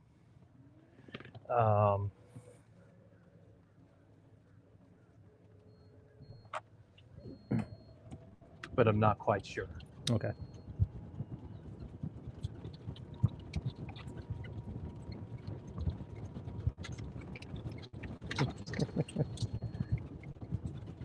Yeah. Hey, look, Chris, right? You're doing a good service. If Lex wants to imagine your head as the golf ball and it makes him produce pro-level quality shots, you should feel good about that. Yeah, I'm in the bunker. No big whoop. Oh, okay. All right. Yeah, it was more your kind of old swing, which is why you didn't get enough distance. Mm. You know, you can tell, right? It's everything is connected, and you could tell on the way your finish was, right? You had your trail arm was not rolled over; it was held off, like, right? Like I see this a lot with the young kids with their chipping. They love doing that, like held off kind of pose thing. I don't even think it's really good. It's like, yeah, you look cool, you know, with your good hat. Oh, I saw these when I was there the other day. 2 little kids. They were pretty decent. They were decent. They were like, I don't know, maybe like 9, 10. And they're good, brand new, shiny good hats. So freaking crazy.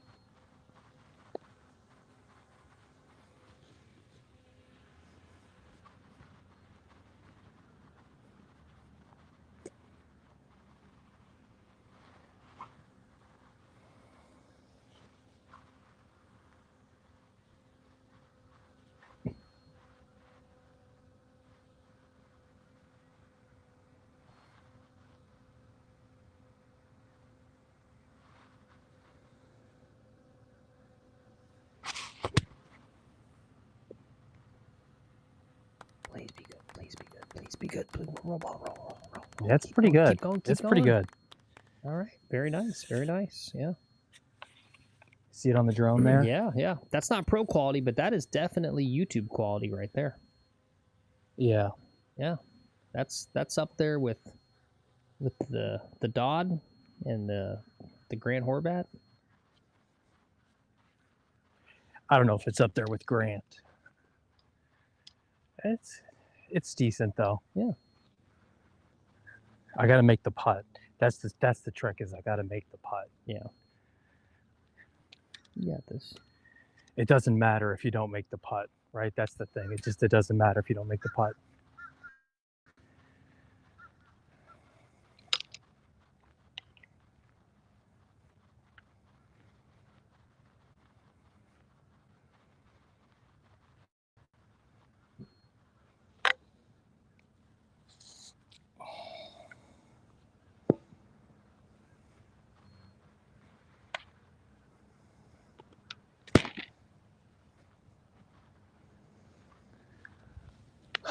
Okay, what's this gonna do? Maybe a smidge out to the right here? Like right here?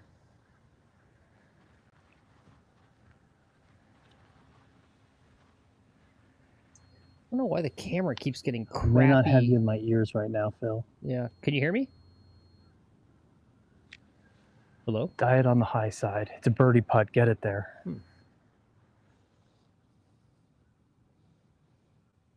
Just trust it. It's fine.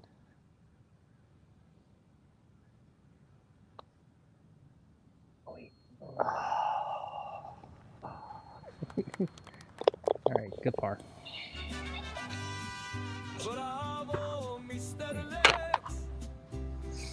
It's okay. All right, par. We may not be proud of you, but your secret family in Mexico is. Shoot Magoot. Bunker shot was good. I guess it was the second shot that I needed to be better and hit the 3 hybrid. Curve it in there. Can you still not hear me? You just got to make the putt. The putting's got to be better. That's how you drop the strokes, right? Is you just got to sink those 12-footers. You got to sink some of them. I don't sink any of them. Yeah, yeah. I mean, I feel like those are putts I pretty reliably make. Yeah. Yeah.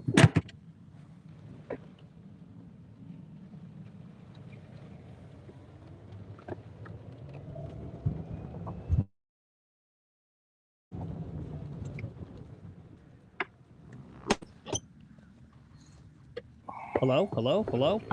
Hello? Yeah, I can't hear you just yet. Okay. Wait, why are you responding then? Oh, because you I can hear me there. through the phone. I can hear you through the phone. Okay. I was like, wait, what? How's that working? Yeah, I'm looking. I mean, Discord seems fine. Drive for show, putt for dough. That's right, Flip. Yep. That's the one. It's the one golfism that I don't grind my gears at or whatever.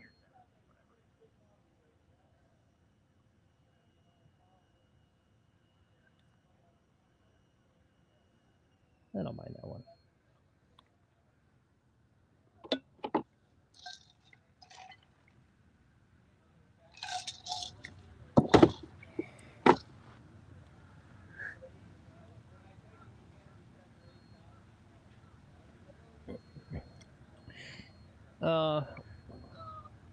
Lex doesn't do anything to improve his putt. He's better than me, but he thinks the putter needs to be better, so I don't know. Well, yeah, I kind of get, you know, we get on his case or whatever, and then I go watch YouTube golfers, right? And I kind of resets my expectation. Like, again, like I'm watching that.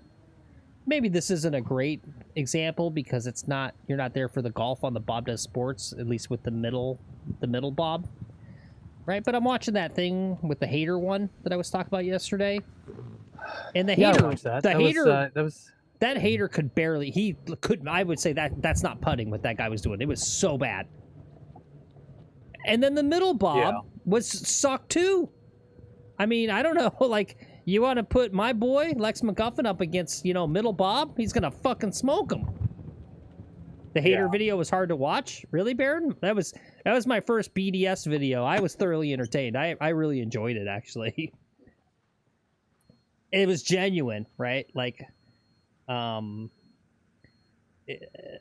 know this maybe seems contradictory how I get on other things, but like actual anger where people actually don't like each other, I loved it. That was great.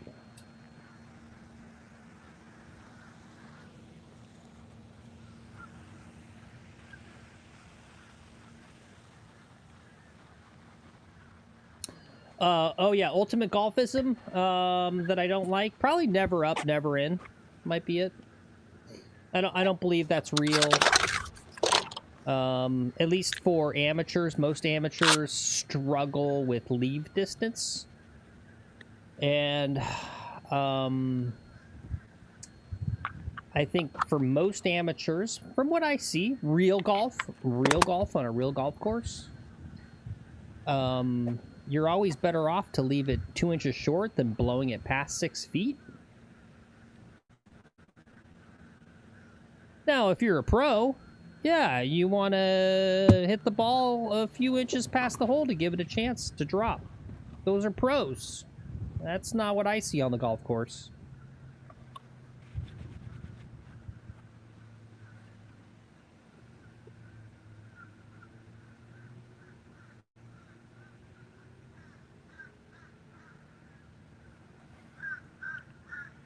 Man, this guy parks wherever he wants to park.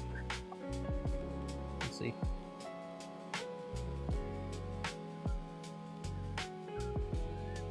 I like it when the pin location is the same as when we did the drone shot. That's nice. Oh yeah, look at that. He's got it right up there. That's cool. Good for him.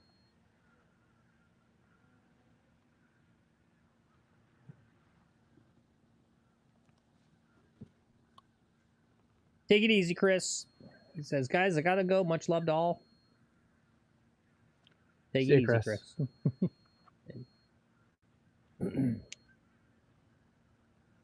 Don't forget, bring me back a fridge magnet from Singapore.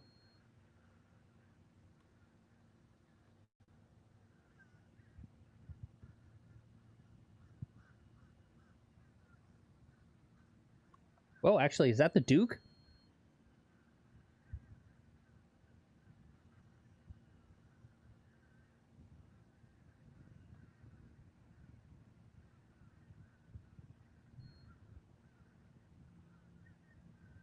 Looked like maybe it was the Duke.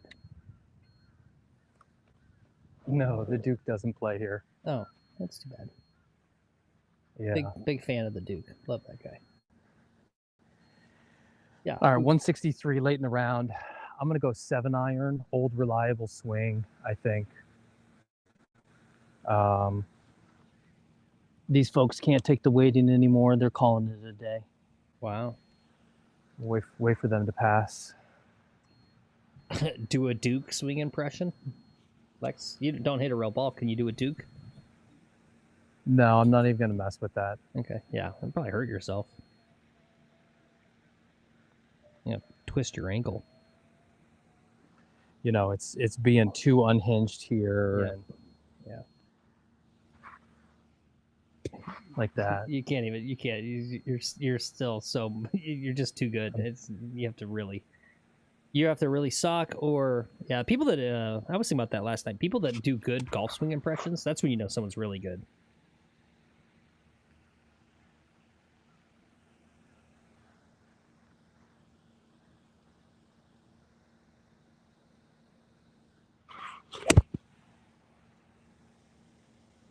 Just to the right of it. Hang on, hang on. To the right of it. Yeah. Close by the water. Yeah, it's that fade swing. Yeah. Flip says, I must be really Well, good then. and that's kind of what I was trying to do. I was trying to hit the fade. Yeah. I should have started it a lot more left. Yeah. Is what I got to do. Mm-hmm.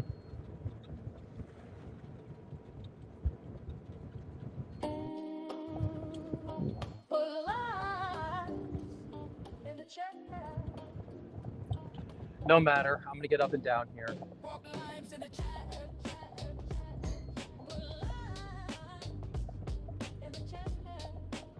How many over am I right now, Phil?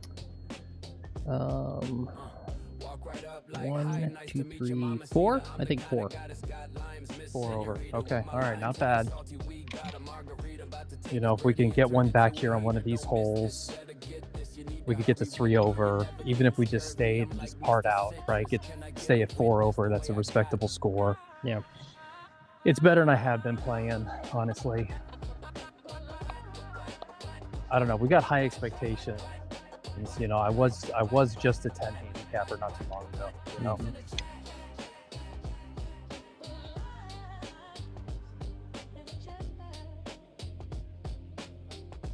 Oh, the data looks like crap. Yeah. Yeah. I bet I lost Starlink.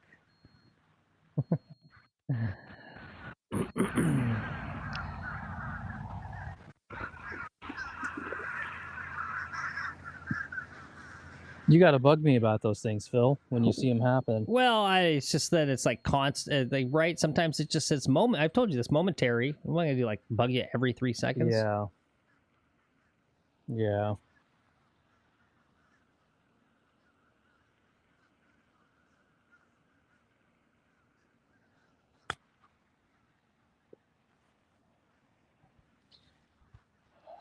Oh no. Much too much.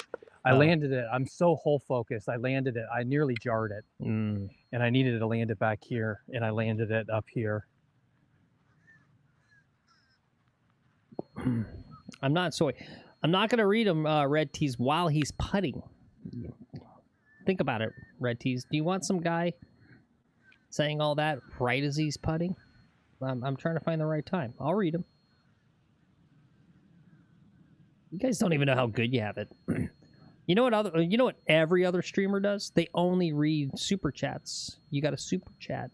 I'm literally discouraging my own income by being interactive with you guys. Don't even appreciate it.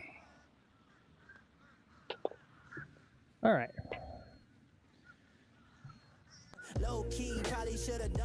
Fudgesicles. All right. Red Tees. Let me try to fix the data. Yeah. Yeah, what does Red Tees have to Yeah. say? He says, as far as the putting, he says maybe read from both sides, maybe improve his speed control, maybe line the ball. I don't know. Something has to change if he's unhappy. My opinion is he putts before he's taking a practice swing to gauge speed and doesn't really line up, but that's just an opinion. Okay. Yeah. And he said, no point ignoring me, Phil. No one else posting much. Just read everything I type. Okay. Okay. You didn't need to read that last one. And then he said something, and he said, just read it, you soy man. Wow. No, dude, you have no idea the things that I get called on a daily basis. You guys are so lucky. I'm like, you're lucky that I'm like the ultimate privileged white man, which means I don't have, there's literally nothing you can say to offend me. You guys, everyone would be banned in chat if this was a normal. Go try that shit in some like Pokemon-y girl. You go ahead, go over there and see how long you last. You guys don't even know how good you have it. You make me cry.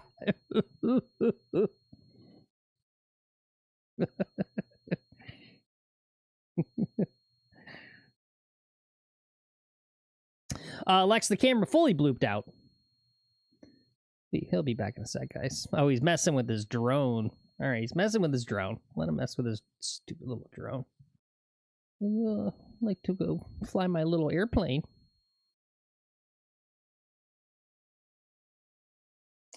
Oh, Paul, are you actually that new to golf? 18 months?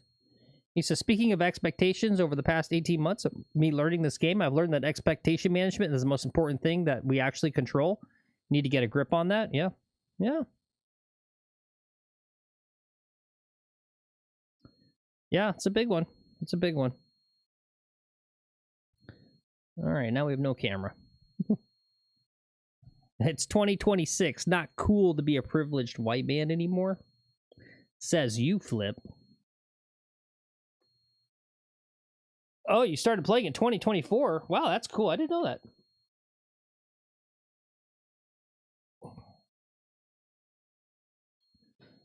Don't worry, Mark. You wouldn't get banned.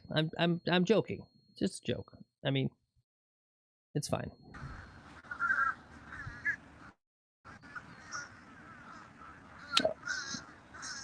Okay, it looks like it's back. Yeah. Yes. Yes, sir. There's still no Starlink yet. The Starlink, I had to switch Starlink batteries. So that's what happens. Gotcha. Okay, we're 5 over. Still a pretty decent round. What do I got to do here? Try to drive the green?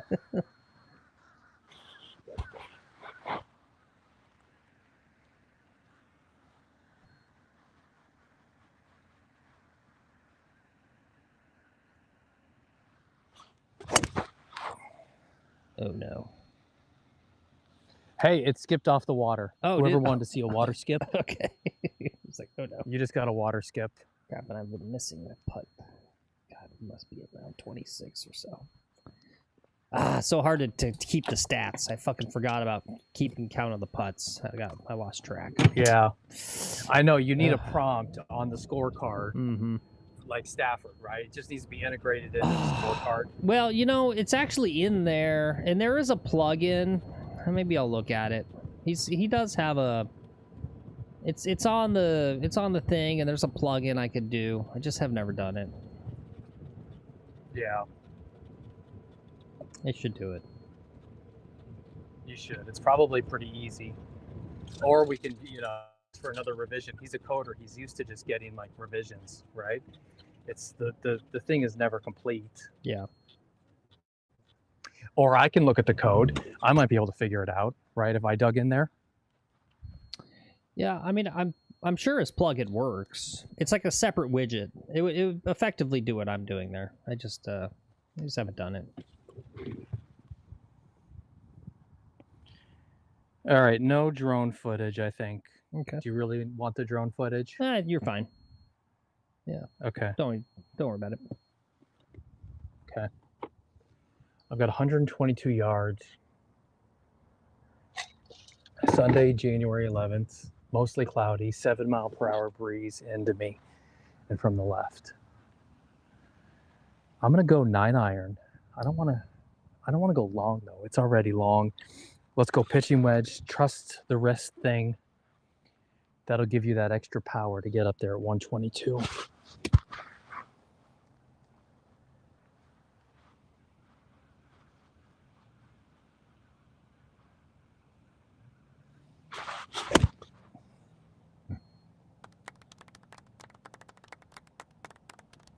All right, that was decent enough. Okay. It's probably 15, 20 feet, center of the green. Beautiful.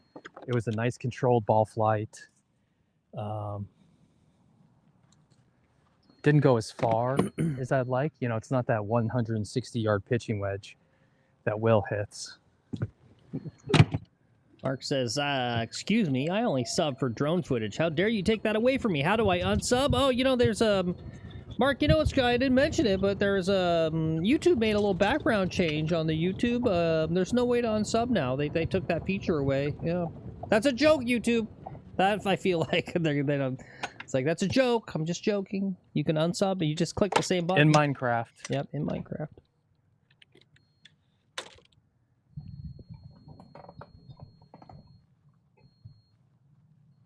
Unsubbing is such an interesting thing to do. Like you had this relationship with this creator or some channel, right? And then you go like, oh, I don't like this anymore. I don't want to see it anymore. Versus like not taking that effort. And the algorithm, if you don't click on our stream on our thumbnail for a few days, it'll just hide it. You'll never see it again. Mm-hmm.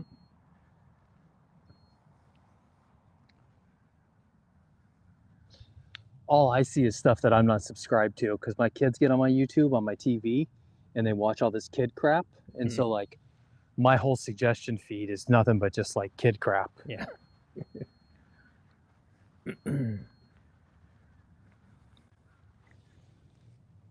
You like it. What'd you think of the play, the swings on that Riggs video, in terms of, you know, like, and you know, Riggs still put up a decent score, I think. Which It was a score like this. It was in the 70s. what Riggs video? The Riggs versus the Hater. Did you watch that? Is there like a new one I should be watching, or just any of No, them? maybe Any of them. there is a new one. No, there's a new one. There's a specific one I'm talking about. The latest one is what I'm talking about. Never mind. No, I'll go look.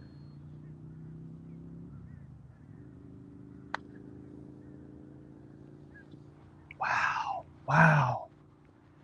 How'd you end up over there, buddy? Okay, yeah. Can Riggs stay undefeated this season? Question mark. With some guy that's a 1.9. Yeah, 1.9, and you see a swing and you just go like, you're a 1.9? Are you kidding me? And you know, like Riggs. And one of those things is they play this desert golf with like 3 camera people, so they don't lose balls in the water. There's like no water and no OB. Yeah. And it's just like, okay, it's in the shit, but like they end up finding it in the shit.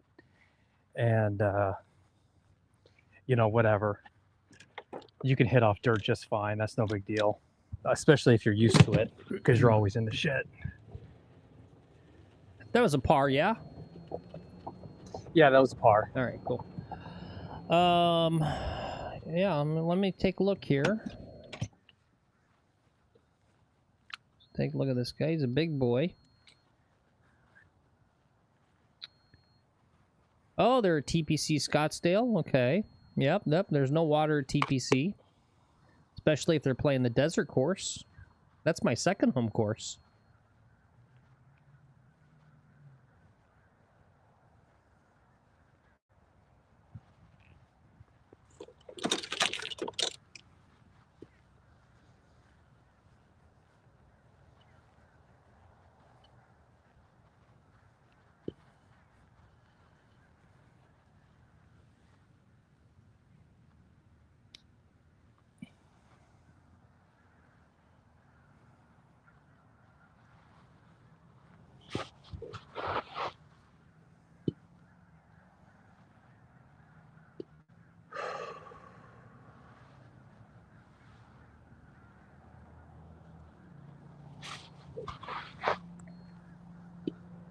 Guys, thanks for coming along today. Thanks for all the likes and subscribes.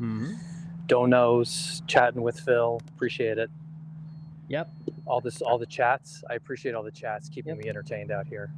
Yep. And you're welcome for all of the getting to chat your BS where you normally get banned anywhere else. I'm looking at you, Curtis.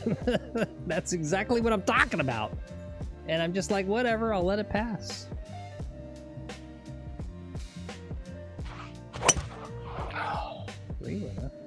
Good miss. Okay. Good miss. Right in the middle of the fairway. Long enough. Very good. But a total miss.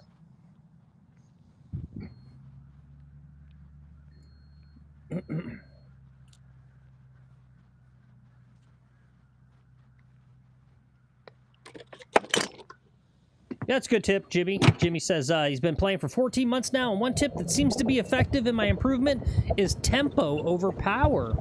Yeah, well, tempo is power. Yeah. Right? I mean, if you can control your swing a little bit, you're going to be more likely hitting more of the center of the club face, and that's just... huge. Yeah, it's huge. you're actually gonna hit it farther. Okay, yeah, it's hard to believe this guy's a 1.9 handicap. Again, I don't know. Again, I wonder about the gin, right? It's just like he's from Oklahoma. It says, and I just wonder what kind of courses he plays. To me, the course is really important. I don't know. Again, right? I can shoot like 100 or I can shoot 135. It really depends on the course. Yeah, the ratings don't justify, I think, the different levels of difficulty. If this wasn't water, if this was sand all around here, this would be an entirely different hole. you know? Right. Yeah. Yeah. All of a sudden, it's not that big of an obstacle. It's not that big of a fear.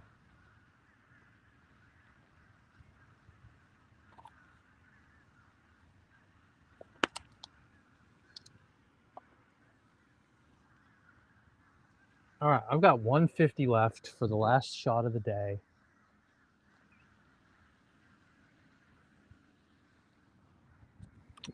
Wait, what does that mean? Red T says, "Get over yourself, Phil. We are loved on all channels. You are just friendlier than those birds." What? Oh, nerds. Nerds. Gotcha.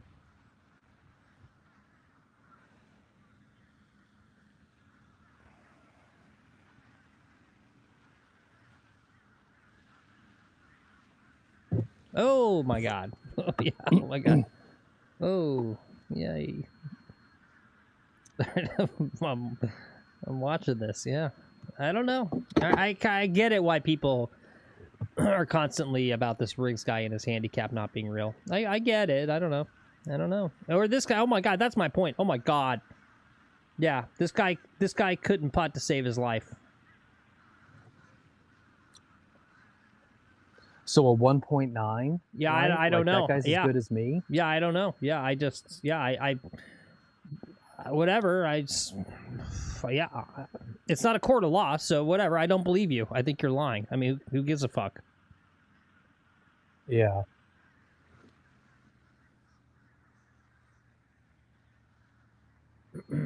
Maybe that's what I should do to get into this open qualifier, is just lie on my GAN. Yeah, I mean, most people are. And just... all I have to do is get a penalty posting. If I don't post the round, they'll warn me, and if I do it again, they give me a penalty. The penalty is they duplicate your lowest round. Right now, that's a 65. So I wouldn't even be cheating. I would just be cheating the system, but they could dump a 65 on my card if I just didn't post. Huh. All right, 8 iron, right at it. Last shot of the day. Let's make it a good one. That sequencing is tough with those wrists.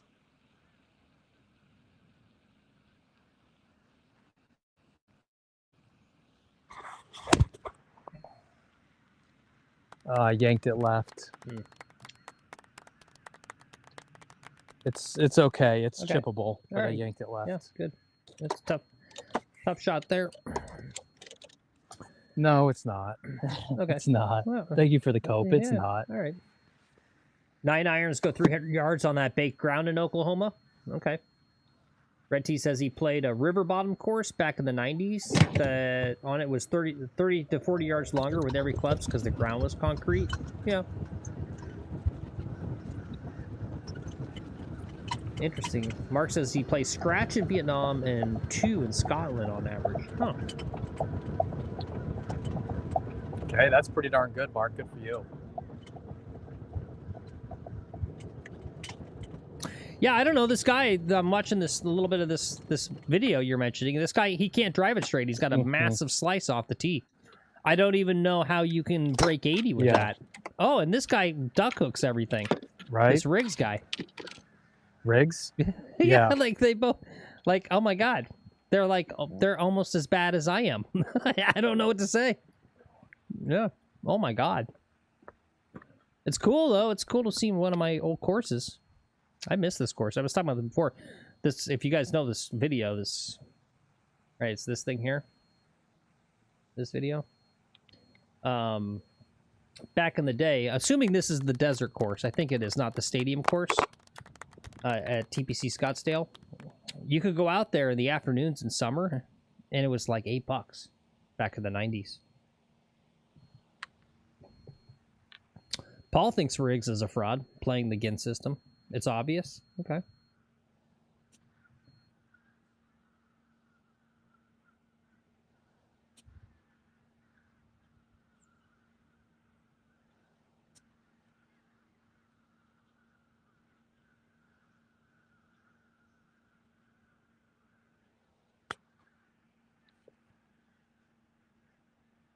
Oh, close. That was good. That was good.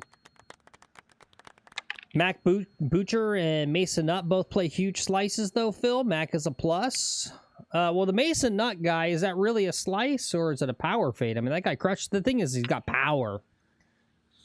Right? I'm watching this guy. This guy seems weak.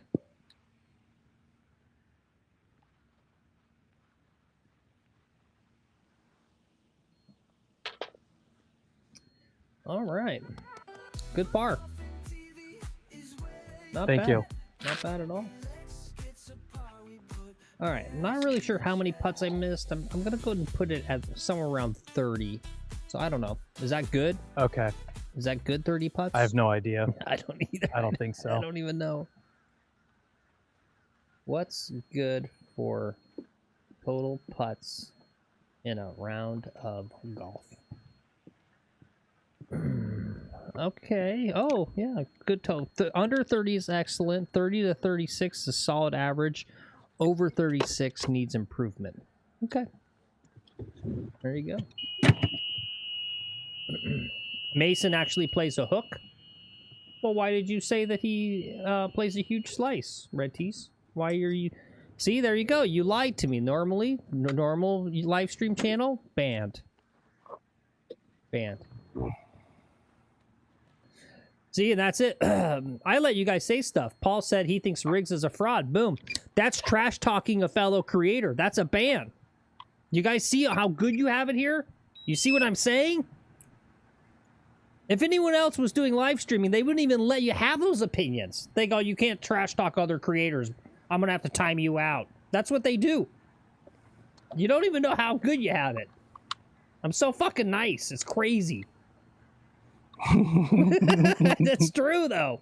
It's fucking true. I was having audio issues, so I've been gone for like whatever. I come back to just you still going on about how nice you are to the chat. You're very nice to the chat. Thank you, Flipped. He says that's why I subbed. Yeah, yeah. Yeah. Look, I know this one guy in a whole different world, a video game that I'm interested in, kind of a streamer community, and I don't even think it was that bad. He got murdered in Minecraft, metaphorically, online, because he had a video where he says the mods are Nazis, and I agree, right? I hate mods. The mods are Nazis. I try to do my best to not be a Nazi about all that stuff.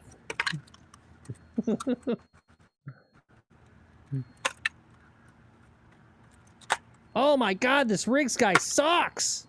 Holy cow! How are these people so famous and rich from their golf? He barely hit the ball. I don't get it too. This guy's got to be a millionaire, right? He's like a barstool, right? They got the game. He can't. Yeah. Can he not buy lessons? Like, dude, stop your filming and just work on your game and fix that swing. Like, I don't get it. So we aren't fascists in here, or are we? No, we're not. We're not. We're about freedom here, Flip. We're all about freedom.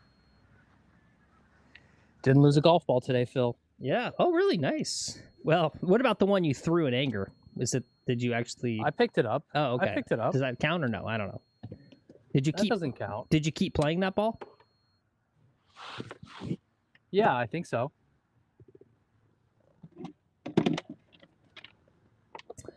All right. Yeah, well, there yeah, I've been playing the same ball all day. All right. All right. Yeah. See, I know. That's why you guys are here. This is the only live stream you can go to. Red Tees just a minute. He said, Phil, true story. I came here because you and Lex joked around. If I go on a channel and get banned or timed out for a joke, I leave and never go back. Sense of humor is my main reason to side chat. That's it. That's why you guys are all here. It's because you've been banned everywhere else. You got nowhere else to go. I'm like the Statue of Liberty of live streaming. Give me your banned and you're timed out. You're canceled. You're heavily modded. Yearning for freedom of expression on the live chat to either say like horrible things about Trump or talk about how much you love Trump. Either way. That's what it is. And good on you guys. It's good. They keep it pretty golf related, and we move along decently. Yeah. 3-hour show. What was today? 3-hour show? Yep, 3 hours, 25 minutes. Yeah. Yeah. All right, well, let's see. What do we got coming up? I know we got Tuesday with Will. Yep, and we got a Monday too. Okay. That's tomorrow, right? I'm pulling it up right now. Yep, tomorrow's Monday. Sorry, I've been derelict in You're fine. posting it.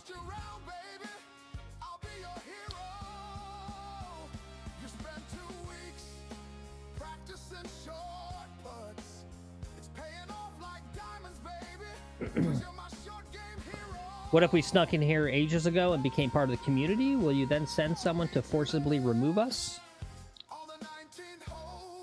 You mean sort of like like a streamer version of Ice? We're playing at noon tomorrow on the other golf course. Okay, all right.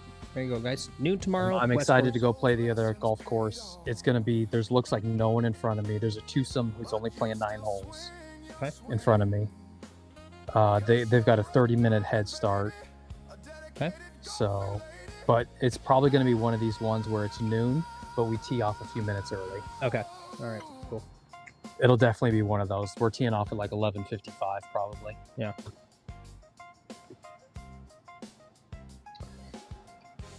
And I should really not go on about stuff, but it just popped in my head. There's another live stream channel of a type of content that I like to watch, and I'm not in their Discord because I'm not like that into it or whatever, at least that part.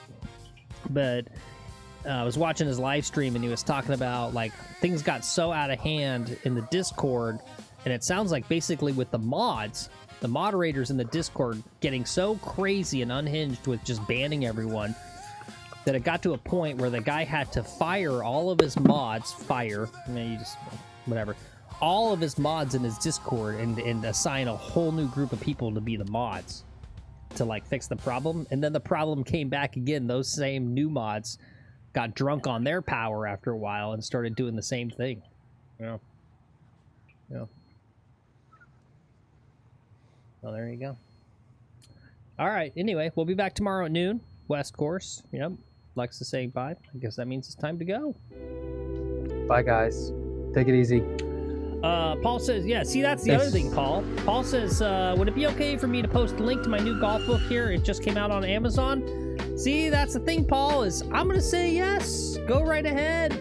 I don't mind if you guys do self-promotion. Other chats, even if you ask to self-promote, ban. Boom, you're done. Even if you ask, they say ban. I say fine, you can ask, and I'll even let you freaking do it. I gotta temporary mod you, though, I think. Hold on, Paul. But yeah, people want to look at your book. That's up to them if they want to buy it. I'm not here to tell you what to do or not do. Hold on. All right. I'm going to put you as a mod. You're as a mod for a little bit there, Paul. It should let you, post. Once you post, I'll fix it back. That's my little easy way to let you be able to post things.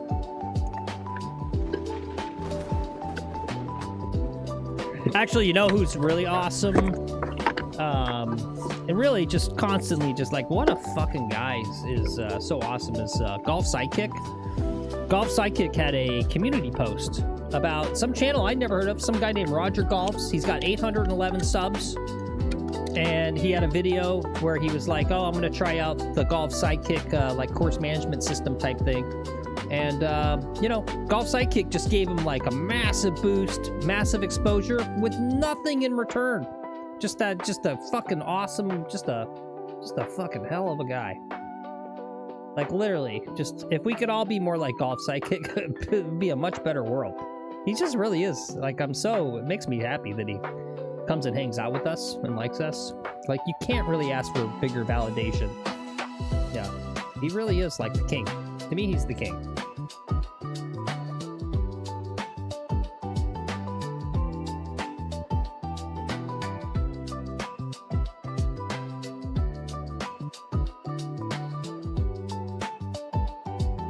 Yeah, you're welcome, Paul. Yeah, I'll go check out your book. Sidekick has great course management. Yeah, hit that ball confidentially. Yeah. Yep, he's the man. Yeah, I don't know if you're that new, Curtis, but Golf Sidekick comes in here. He's a fan of our show. We don't see him too much because of the time change, but he does drop in. All right, guys. See you tomorrow if you're around. Noon.